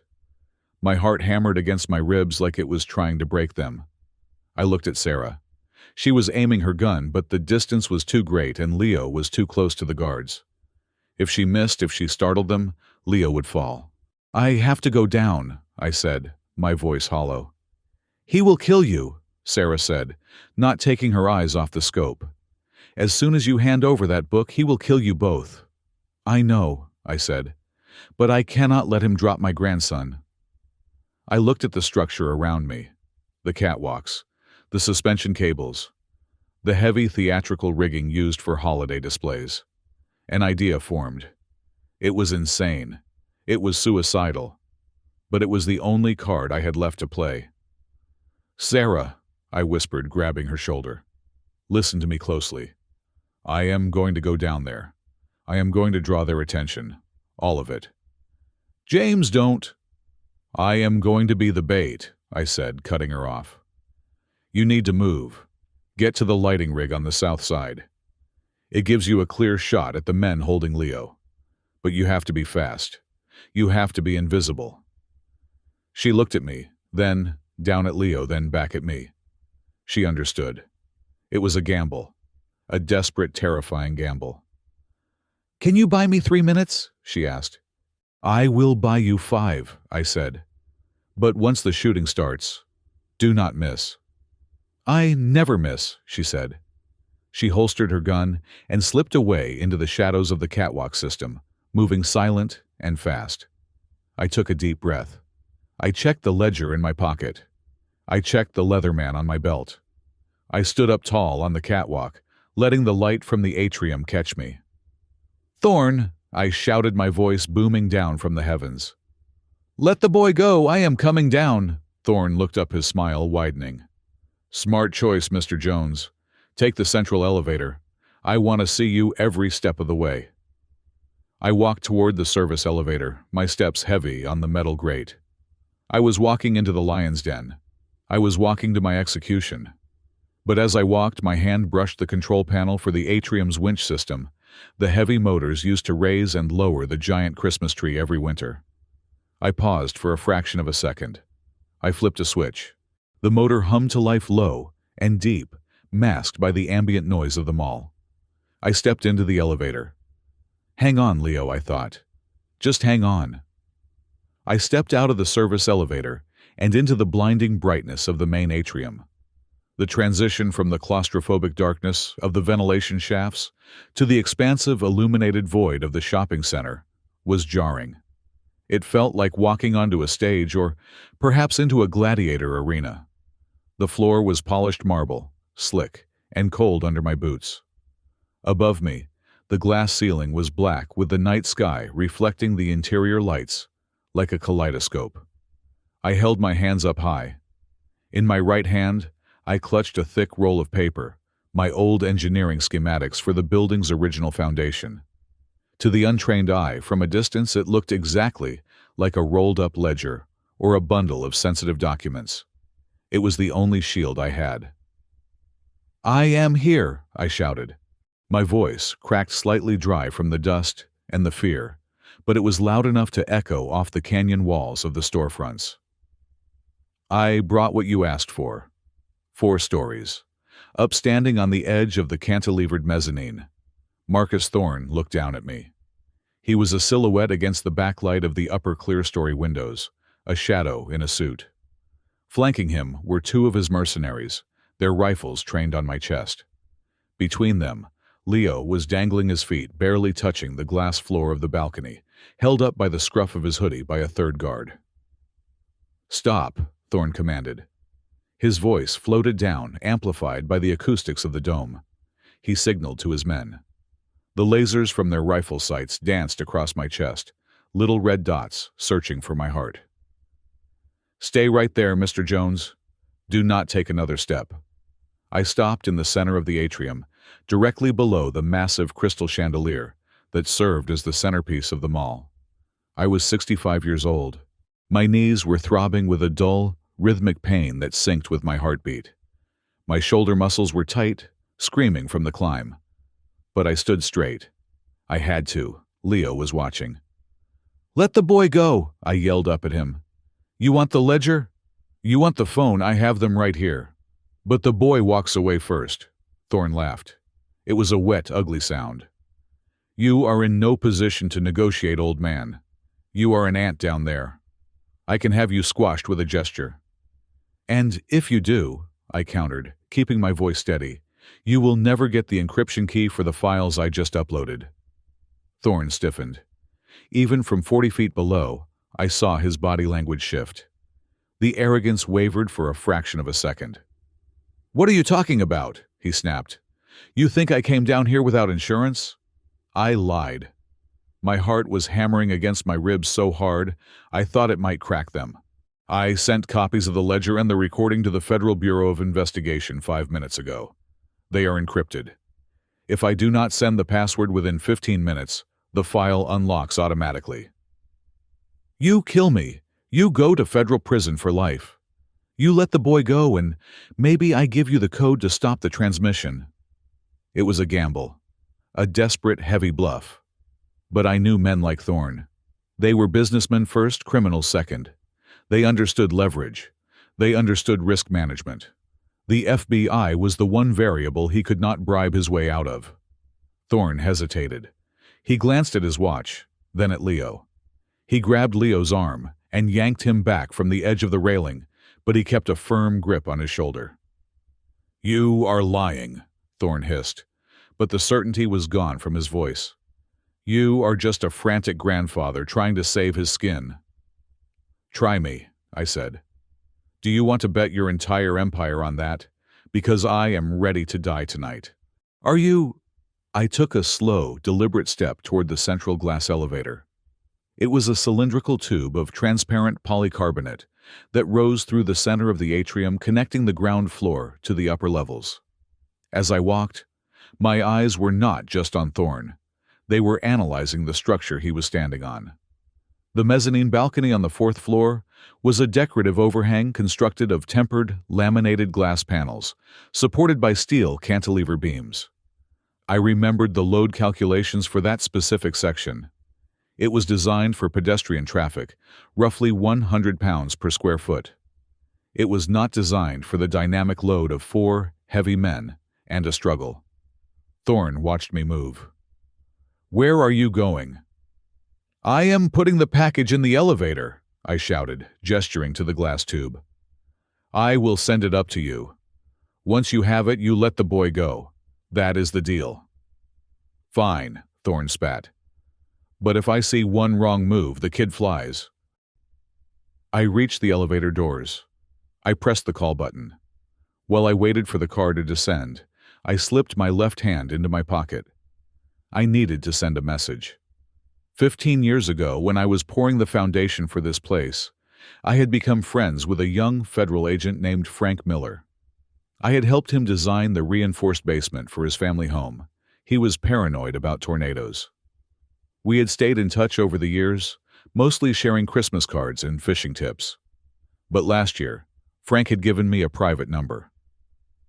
"If you ever see something that the local cops won't touch," he had said, "you call me." I did not look at my phone. I could not. I had to keep my eyes locked on Thorne. I navigated the screen by memory, my thumb swiping the pattern unlock, then tapping the favorites icon, then the second name on the list. I typed a text message blindly, counting the taps. SOS, ZENITH, TRAFFICKING. I hit send. It was a Hail Mary pass. I did not know if Frank was on duty.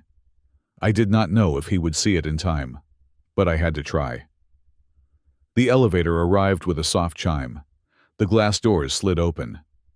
"Put it in!" Thorne screamed, his patience snapping. "Now!" I took the roll of blueprints from my right hand. I held it up so he could see it.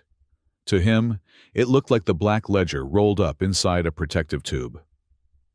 "I am putting it in," I yelled. I tossed the roll onto the floor of the elevator car. I reached in and pressed the button for the 4th floor. "It is on the way," I said, stepping back. "Now let him go." The elevator doors closed and the car began to rise. It was a smooth, silent ascent. The internal lights of the elevator illuminated the roll of paper lying on the floor. Every eye in the atrium was fixed on that elevator. Thorne was watching it like a hawk. The guards were watching it. Even Leo was watching it. That was the distraction. High above, in the shadows of the lighting rig on the opposite side of the atrium, Sarah was moving. I could not see her, but I knew she was there. I had bought her the time she needed. She had the high ground now. She had the angle. The elevator passed the 2nd floor, then the 3rd. Thorne stepped closer to the railing, greed etched into his features. He reached out a hand, ready to grab the prize that would secure his freedom. He momentarily loosened his grip on Leo. Now, Sarah, I thought. Now. A single shot rang out. It was not the thunderous boom of a shotgun, but the sharp, flat crack of a service pistol. The guard holding Leo jerked violently. His head snapped back and he crumpled to the glass floor, his rifle clattering against the railing. Sarah had threaded the needle from 50 yards away. Chaos erupted. "Run, Leo!" I screamed, my voice raw. "Run to the stairs!" Leo did not hesitate. The shock broke, instantly replaced by the flight instinct. He scrambled away from the falling guard, ducking under the grasp of the 2nd mercenary, and bolted toward the emergency stairwell door 10 feet away.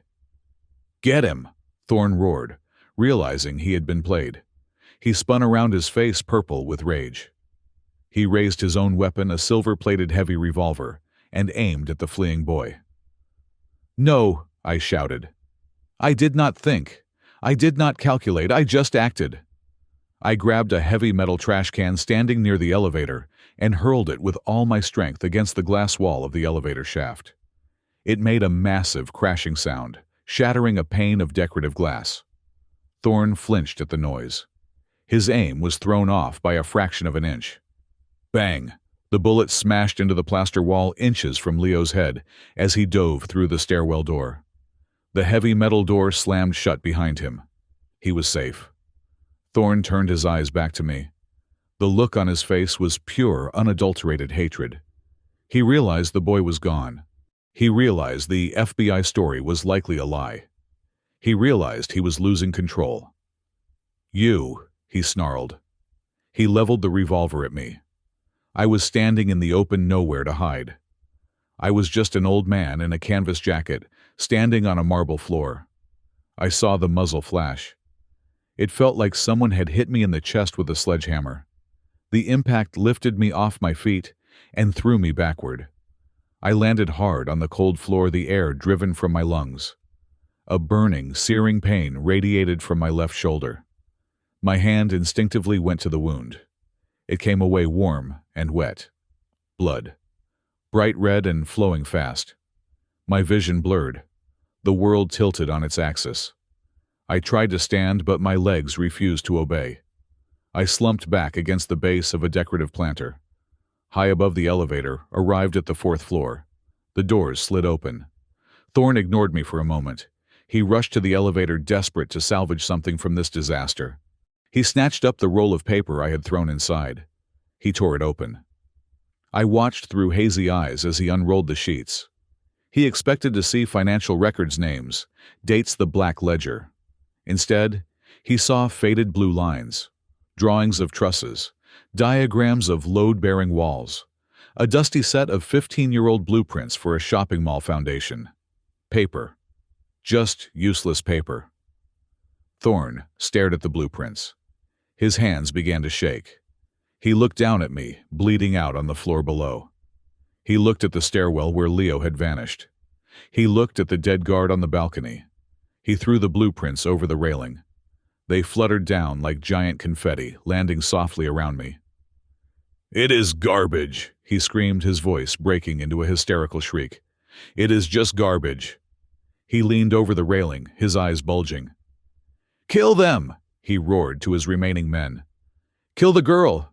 Kill the old man! Burn it all down! No witnesses. Do you hear me? No witnesses." I lay there clutching my shoulder, watching my own blood pool on the white marble. The pain was a white-hot lance, but strangely, I felt a sense of peace. Leo was in the stairwell. Sarah was in the rafters. The ledger, the real ledger, was still tucked safely in the inside pocket of my jacket, pressed against my ribs, stained now with my own blood. I had done my job. I had taken the load. But as I looked up at the ceiling, watching the mercenary guards rappelling down the atrium walls to finish me off, I knew the structure was failing. I was 65 years old. I had been shot, and I was unarmed. I closed my eyes for a second and whispered a prayer. Not for me, for them. "Hold on, Frank," I thought. "If you are ever going to pay me back for that basement, do it now." The bullet had punched a hole through my shoulder that felt less like a wound and more like a structural collapse.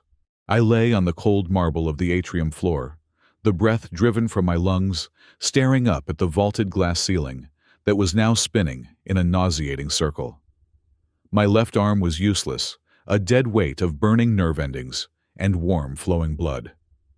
I could hear them coming, the heavy rhythmic thud of tactical boots hitting the floor, the zip of ropes as the rappel team descended from the upper gantries.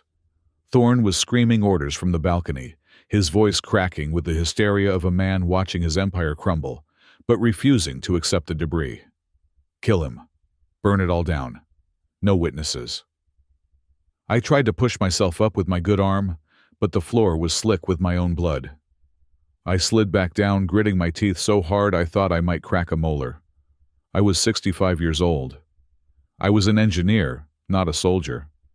I should have been sitting in a recliner watching the History Channel, not bleeding out in a shopping mall I had built 15 years ago. But I had built it. That was the point. I knew this building. I knew its secrets. I knew its reflexes.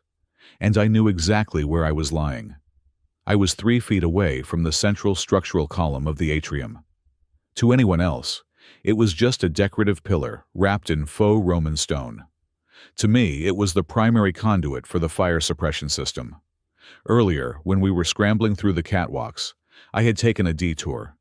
It had cost us precious seconds, but I had manually opened the high-pressure isolation valve for the atrium's deluge system.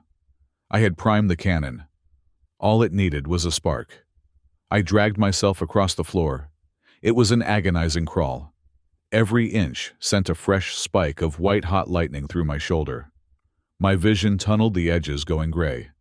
I saw the boots of the first mercenary hit the floor 10 yards away. He unclipped from his rope, raising his rifle. He was not here to arrest me. He was here to execute a witness. I reached the pillar. Mounted 5 feet up, disguised by a decorative brass housing, was the thermal sensor bulb. It was a small glass vial, filled with a red liquid designed to expand and shatter at 155 degrees Fahrenheit. When that bulb broke, it did not just open a single sprinkler head. It triggered the deluge valve. I reached into my pocket with my good hand. My fingers were slippery with blood, fumbling for the brushed steel of my Zippo lighter. I had quit smoking 10 years ago, but I still carried it. It was a habit, a talisman. The mercenary saw me moving. He leveled his weapon. "Stay down," he shouted, advancing. "Do not move." I did not stay down.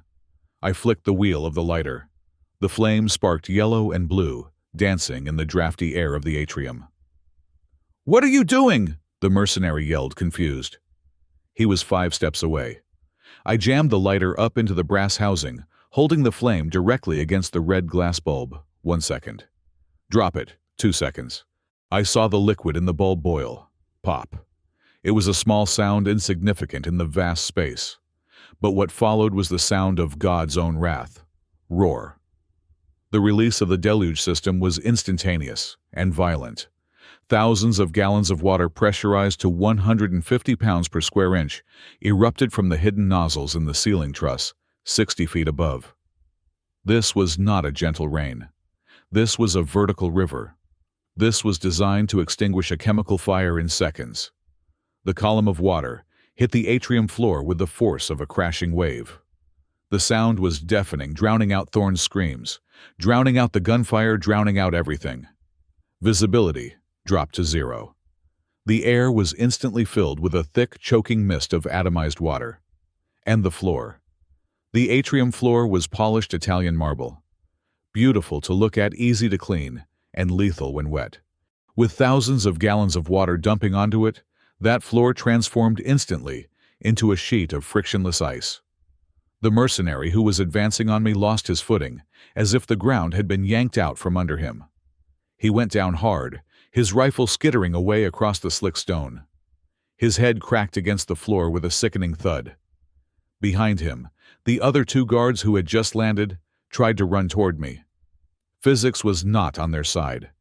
One slipped and did the splits, tearing a ligament with a scream that was lost in the roar of the water. The other tried to brace himself, but the sheer volume of water knocked him off balance.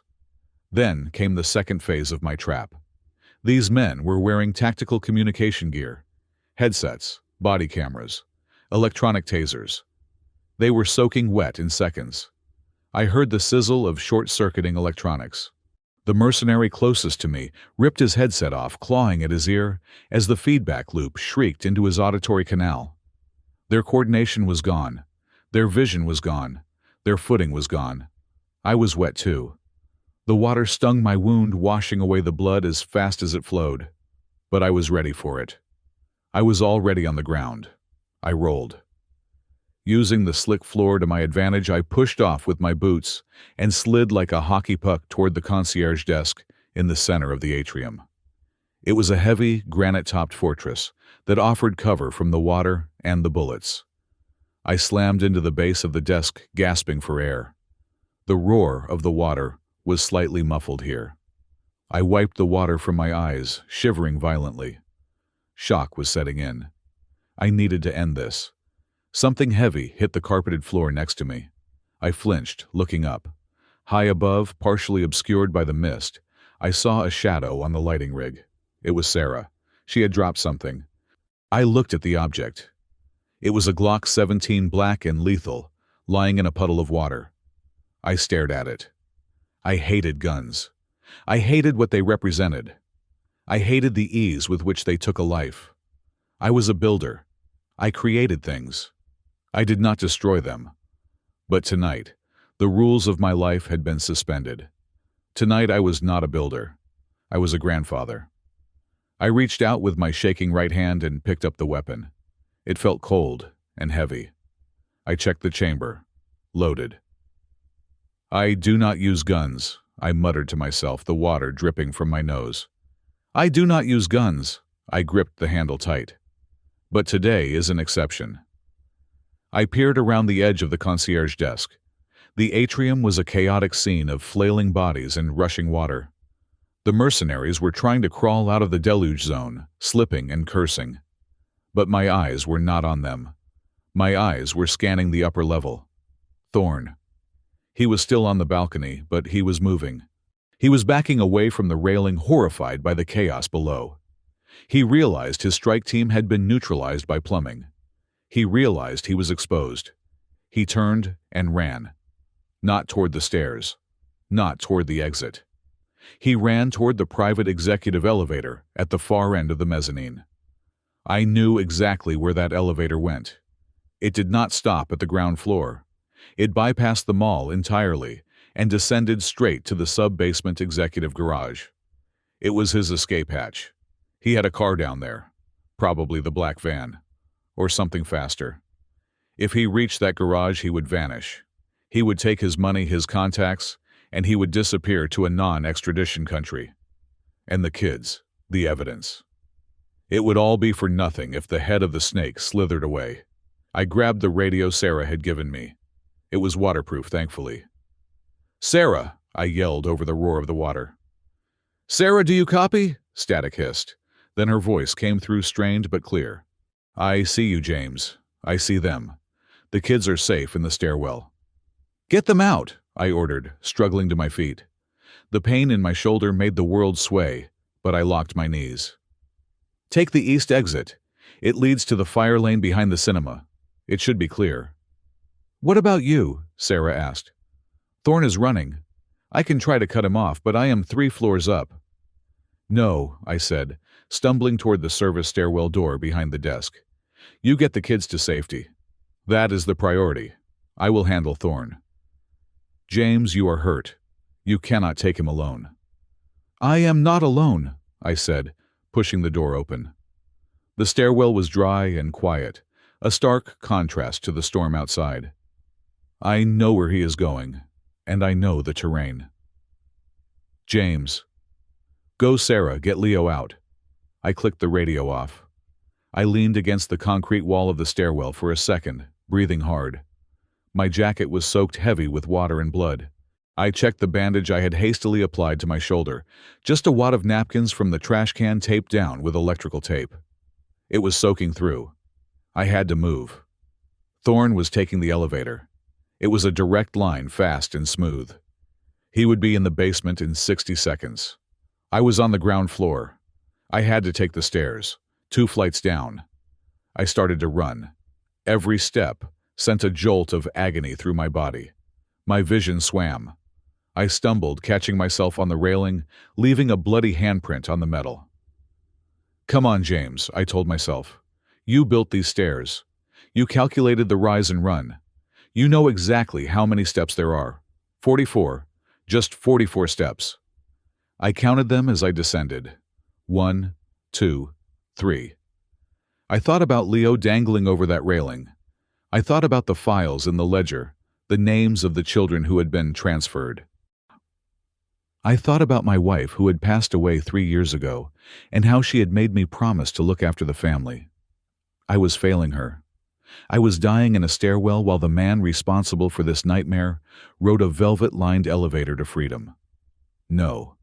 Rage is a powerful anesthetic. It burned through the shock. It sharpened my focus. I hit the landing of basement level 1. 22 steps to go. I could hear the whine of the elevator motor in the shaft next to the stairs. He was close. He was almost at the bottom. I pushed off the wall and threw myself down the final flight. I did not run. I let gravity take me. I stumbled, nearly falling, my boots slamming against the concrete. I reached the bottom door. Basement level 2, executive parking. I paused, pressing my ear to the heavy steel door. I heard the ding of the elevator arrival, the doors sliding open, then footsteps, fast clicking heels on concrete. Come on, Thorn's voice echoed. He was talking to himself. Start the damn car. I took a deep breath. I gripped the Glock with my right hand, my finger resting on the trigger guard. I had never fired a handgun in my life. I knew the theory, sight alignment, trigger squeeze, but theory and practice were 2 different things. But I did not need to be a marksman. I just needed to be an engineer. I kicked the door open and stepped into the garage. It was a cavernous space dimly lit by motion sensor tube lights that flickered on as Thorn ran. The air smelled of gasoline and old rubber. Thorn was 50 feet away, sprinting toward a sleek black sedan parked in a reserved spot. The trunk was open. He threw a briefcase inside and scrambled for the driver's side door. The black van, the one Leo had warned me about, was parked 2 spaces over, ominous and silent. Thorn! I shouted. My voice echoed off the concrete walls. He froze his hand on the door handle. He turned to look at me. His eyes went wide. He saw a soaked, bleeding old man holding a gun with a shaking hand. He laughed. He actually laughed. You, he sneered, pulling his revolver from his holster. You are dead already, old man. Look at you. You can barely stand. He raised his gun. I dove behind a concrete pillar, just as a bullet chipped the stone inches from my face. You cannot stop me, Thorn yelled.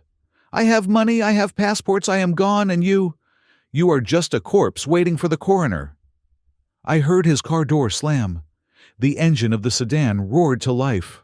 A high-performance engine, fast. I peered around the pillar. He was reversing out of the spot tires, screeching. He was going to ram past me up the ramp and out into the night. I looked at the ceiling. Running directly above the drive aisle, suspended by simple threaded rods, was a 6-inch insulated pipe. It was frosted over with condensation. It was the liquid coolant line for the building's massive HVAC chillers. It carried a glycol mixture at sub-zero temperatures and extremely high pressure. And it ran right over the path Thorn had to take to reach the exit ramp. I looked at the gun in my hand. I looked at the pipe. I did not aim at the car. Thorn was moving too fast and the windshield was likely bulletproof. I aimed at the pipe. "Physics," I whispered. Thorn's car accelerated toward me, the headlights blinding. He was going to crush me against the pillar. I raised the gun. I steadied my shaking hand against the concrete. I pulled the trigger. Bang. The shot went wide, hitting the ceiling. "Damn it!" The car was closing in. 40 feet, 30 feet. I adjusted my aim. I exhaled. Bang. A jet of white vapor exploded from the ceiling. I had hit the valve coupling. The high-pressure coolant blasted downward with the force of a fire hose. But it was not water.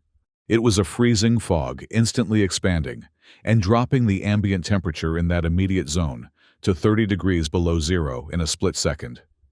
The white cloud enveloped Thorn's windshield. He was driving blind. I threw myself flat behind the pillar. Thorn slammed on the brakes, but on the slick concrete at 40 miles per hour, blind and panicked physics took the wheel. The sedan skidded violently. It spun 180 degrees. Crash. The rear of the car slammed into the reinforced concrete column of the ramp support. The sound of crumpling metal was sickening. The trunk popped open, spewing cash across the garage floor. Silence followed. I lay on the ground listening. The hiss of the leaking coolant was the only sound. I stood up using the pillar for support. I walked slowly toward the wrecked car. Steam and freezing vapor swirled around the vehicle. The airbags had deployed. I approached the driver's side window. Thorn was slumped over the airbag, blood trickling from his forehead. He was groaning, dazed but alive. He looked up at me. His eyes were unfocused. He saw the gun in my hand. "Don't," he wheezed. "I can pay you. I can pay you double whatever you want." I looked at him. I looked at the gun. I reached out and opened the car door. Thorn flinched, expecting a bullet. I leaned in, grabbed his collar with my good hand, and dragged him out of the car. He tumbled onto the cold concrete, weak and broken. I kicked his revolver away under a parked car. "I do not want your money," I said, my voice cold and hard. Thorn tried to crawl away. "Who are you?" he sobbed. "Who the hell are you?"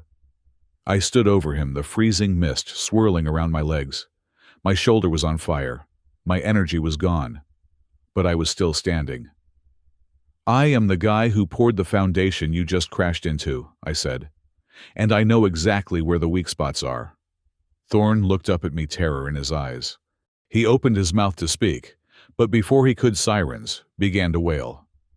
Real sirens. Not the building alarm. Police sirens. FBI sirens. They were coming down the ramp. "It is over, Thorn," I said, dropping the gun to the floor. "The structure has failed." I watched Thorn crawl across the oil-stained concrete, his designer suit torn and bloody.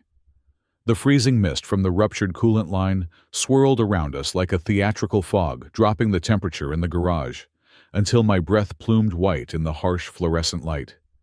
He was broken, battered but still dangerous, like a wounded animal backed into a corner. But something was wrong. My eyes darted to the black van parked 2 spaces over. The engine was still running.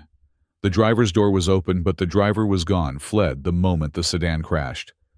But the back doors were slightly ajar. And then I heard it. A faint, muffled whimpering from inside the van. My heart stopped. Leo was safe. Sarah had him. But the ledger, the inventory list. Transferred to Site B. There were already kids in the van. I had been so focused on saving Leo, so focused on stopping Thorn, that I had forgotten the primary victims of this operation. The ones who had already been processed. The ones who were minutes away from disappearing forever. I took a step toward the van, but a movement from the ground stopped me. Thorn had rolled onto his back. He was laughing. It was a weak, bubbling sound, blood flecking his lips, but his eyes were alive with a manic, hateful light. "You think you won," he wheezed, clutching his ribs. "You think stopping me stops the machine. There are always buyers, old man. Always." He fumbled inside his jacket. Not for a gun, I had kicked that away. He pulled out a small remote detonator. My blood ran cold. "Rigged," he grinned, his teeth stained red. "The van. Standard protocol for a compromised extraction. If we cannot move the merchandise, we liquidate the inventory." He held his thumb over the button. "No," I screamed, lunging forward. I was too far away. My legs were dead weight. My shoulder was screaming. Thorn's thumb pressed down. Click. Nothing happened. Thorn frowned, pressing the button again. Click. Click. He looked at the remote, shaking it violently. "Work, damn you, work." I stopped breathing hard, confusion warring with relief. From the shadows behind the van, Sarah stepped out. She was limping, her uniform covered in dust and grime, but she held something up in her hand. A bundle of wires connected to a small black receiver box. "Signal jammer," she asked, tossing the device onto the concrete. "Or maybe I just cut the receiver wire while you were busy playing bumper cars." She had circled back. While I was confronting Thorn, she had cleared the van. Thorn stared at the useless detonator, his face crumbling. The last vestige of his power, his final spiteful act, had been stripped away. Then the cavalry arrived. It was not like the movies. There was no slow-motion entrance. It was a violent, overwhelming flood of noise and light. Armored FBI SWAT trucks smashed through the garage entrance barriers, their tires screeching on the concrete. State police cruisers swarmed down the ramps, lights flashing blue and red, blinding in the enclosed space. "Federal agents, drop your weapons, get on the ground." The amplified voices bounced off the walls, a cacophony of authority. Dozens of heavily armed agents poured out of the vehicles, weapons raised, moving with practiced precision. Thorn looked at the approaching wall of law enforcement. He looked at me. He looked at Sarah. For a second, I saw the calculation in his eyes. He could surrender. He could hire expensive lawyers, drag this out for years, maybe cut a deal. But then his eyes shifted to the van, to the evidence of the children he had planned to kill, to the ledger in my pocket that detailed every bribe, every payoff. He knew there was no deal for this. There was only a cage for the rest of his life. He reached for a second gun, a small backup pistol, hidden in an ankle holster. "Thorn, don't!" I yelled. He was not aiming at us. He was aiming at the agents. Suicide by cop. But he never got the chance. Sarah raised her Glock. She did not hesitate. She did not shout a warning. She fired one shot. The bullet struck Thorn in the shoulder, spinning him around and knocking the pistol from his hand. He screamed, collapsing onto the concrete, clutching his arm. Agents swarmed him instantly. "Move! Move, hands behind your back!" I watched as they zip-tied his wrists, dragging him up roughly. He was shouting obscenities, spitting blood, kicking out at the agents. The polished executive, the untouchable king of the Zenith, was just another criminal in the dirt. An agent approached me, weapon lowered but ready. "Sir, drop the weapon, hands where I can see them." I realized I was still holding the gun I had taken from Sarah. I let it clatter to the floor. I raised my good hand. "I am James Jones," I said, my voice hoarse. "I am the one who called Agent Miller." A tall man in a windbreaker, marked FB. I pushed through the line. It was Frank Miller. He looked older than the last time I saw him, more gray in his beard, but his eyes were the same. He looked at the scene. The crashed car, the frozen pipe, the subdued suspect. Then he looked at me, soaking wet, bleeding, leaning against a pillar to stay upright. "James," he said, shaking his head in disbelief. "I told you to call me if you saw something suspicious. I did not tell you to start a war." "I had to improvise." I managed a weak smile. "The structure was unsound, Frank." "Medic," Frank shouted, grabbing my arm to steady me. "Get a medic over here, we have a civilian down." I waved him off. "I am fine. Get the kids. In the van, and in the stairwell. Leo is in the east stairwell." "We got them, James," Frank said gently. "My team already cleared the stairwell. Your grandson is safe. He is outside with the paramedics. He is asking for you." The relief hit me harder than the bullet had. My knees finally gave out. Frank caught me before I hit the ground, lowering me gently to the cold concrete. Sarah limped over, holstering her weapon. An agent tried to stop her, but Frank waved him off. "You okay?" she asked, looking down at me. "I have been better," I wheezed. "How about you?" "You are out of a job, you know." She smiled a genuine smile for the first time that night. I hated this uniform anyway. Paramedics swarmed around me, cutting away my jacket, pressing gauze to my shoulder. The pain was distant, now muffled by the adrenaline crash. As they loaded me onto the stretcher, I looked back at the scene. Thorne was being shoved into the back of a tactical vehicle. The black van was being taped off as a crime scene. And in the middle of it all, standing tall and unyielding, was the concrete pillar I had used to stop the car. Scratched, frozen, but still standing. I reached into my pocket with my good hand. "Frank," I whispered. He leaned in close. "Yeah, James." I pulled out the blood-stained, waterlogged black ledger. "This is the foundation," I said, pressing it into his hand. "Do not let them bury it." Frank took the book. He looked at it, then at me. He understood. "I will build the case, James," he promised. "Rock solid." They wheeled me up the ramp out of the dark garage and into the night air. It was cold and crisp, smelling of rain and exhaust. The flashing lights of the emergency vehicles painted the world in strobes of red and blue. And there, standing by an ambulance wrapped in a shock blanket, was Leo. He saw me. He broke away from the EMTs and ran toward the stretcher. "Grandpa." He grabbed my good hand, tears streaming down his face. I thought you were dead." "Not yet, kid," I whispered, squeezing his hand. "Not yet." I looked up at the zenith. The massive shopping mall loomed over us, dark and silent. Now its secrets exposed, its rot cut out. It was still standing, but it felt different. It was no longer a fortress of lies.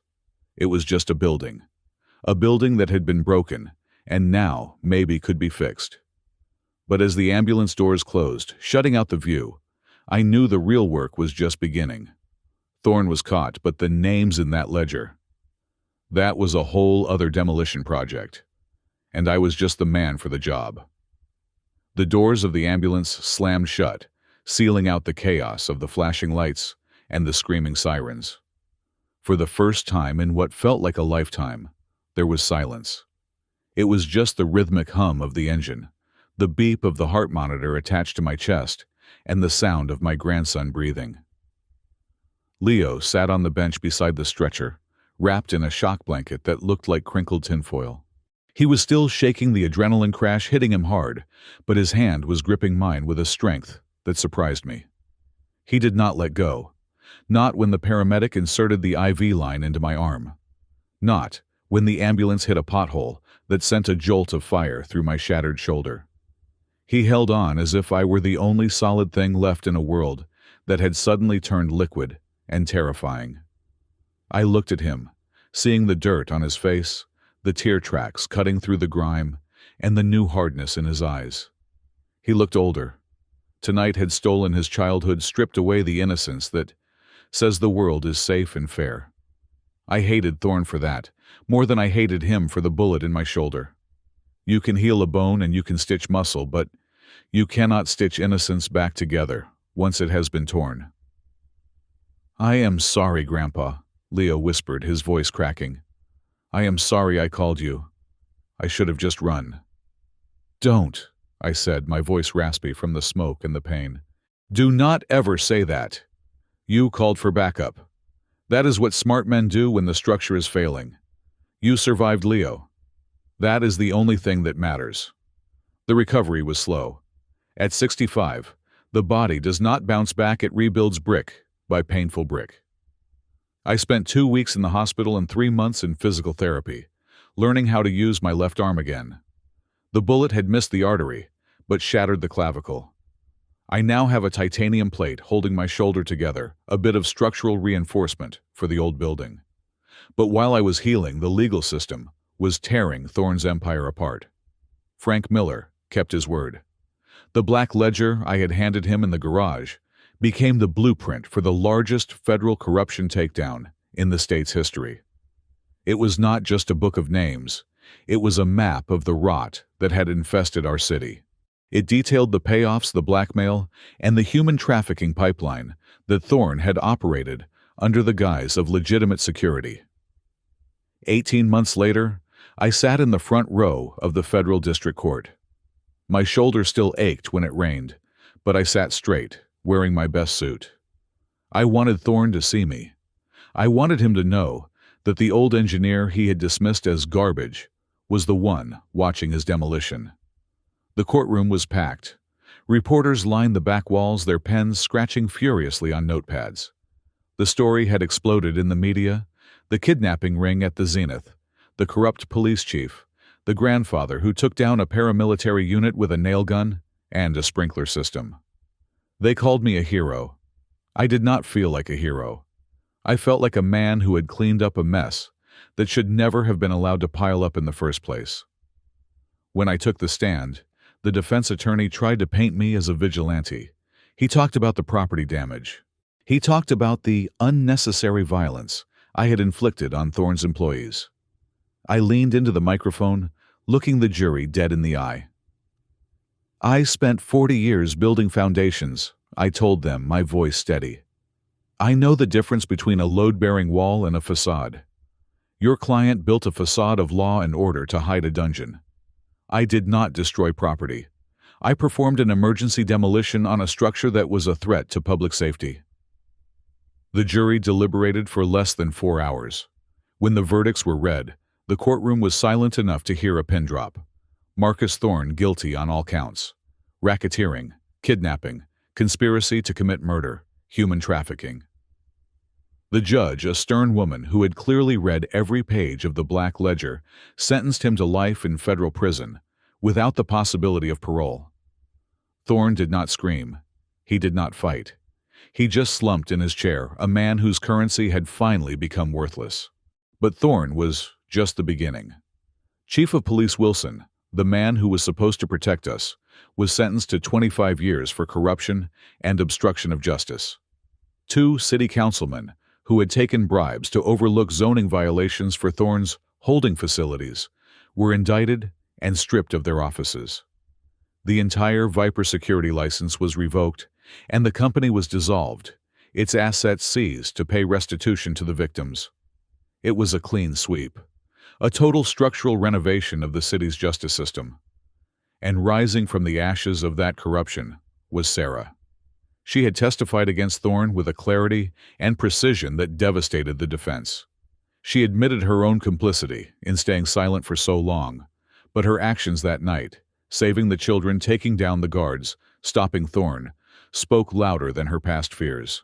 After the trial, the newly elected mayor offered her a choice: she could retire quietly, or she could help rebuild the department she had once been fired from. She chose the work. 6 months after the verdict, Sarah was sworn in as the new chief of police. I was there at the ceremony. She wore the uniform differently than the men before her. She wore it like armor, not a costume. She saw me in the crowd and gave me a sharp nod. We did not need to speak. We both knew the cost of the badges she now handed out to her rookies. But justice in a courtroom is one thing. Peace is another. 3 months after the sentencing, on a crisp autumn morning, I took Leo fishing.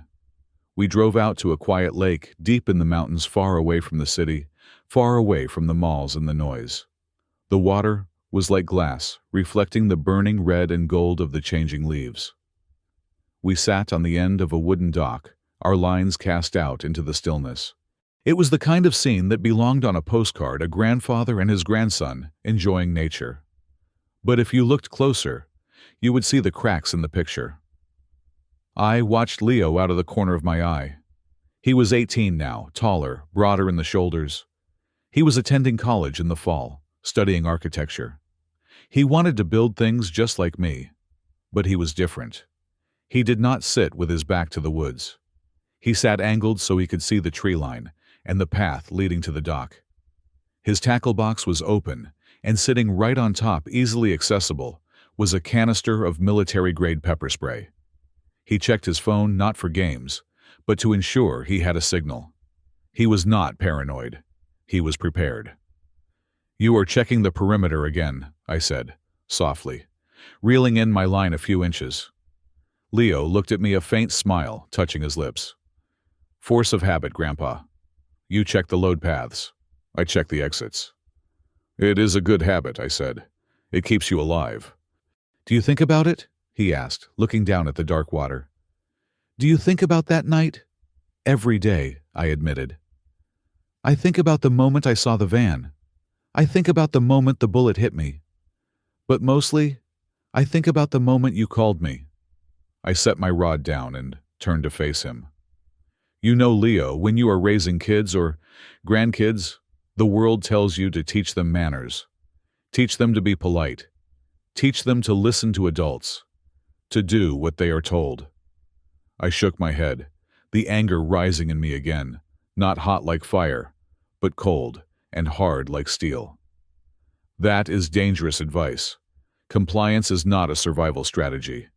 If you had listened to those men, if you had been polite, and gone with them quietly, because they were wearing uniforms, we would not be sitting here. You would be a file in a ledger." Leo nodded, his eyes serious.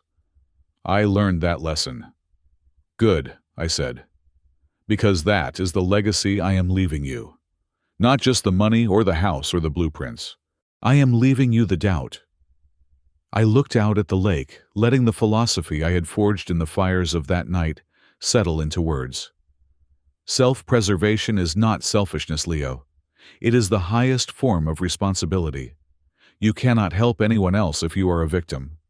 People think that bad things only happen in the movies, or to other people. They walk through life looking at their phones, assuming the structure around them is sound. They assume the bridge will hold. They assume the guard is there to help. They assume the lock works. I tapped my temple. But we know better. We know that everything has a breaking point. We know that the person smiling at you might be holding a knife behind their back.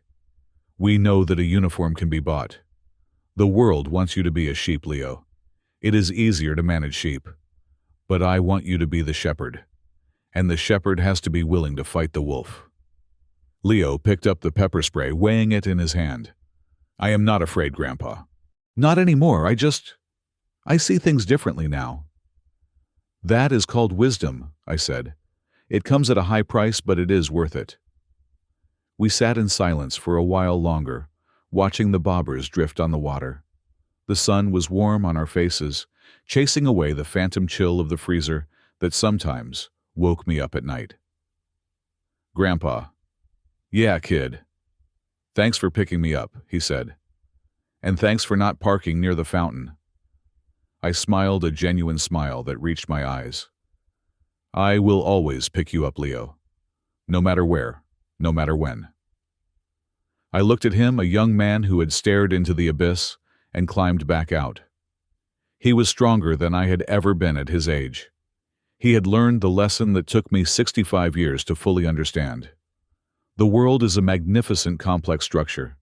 It is built of laws and societies and social contracts. It looks solid. It looks permanent. But as an engineer, I can tell you this: even the strongest steel can fatigue. Even the thickest concrete can crack. And the monsters, they live in the cracks.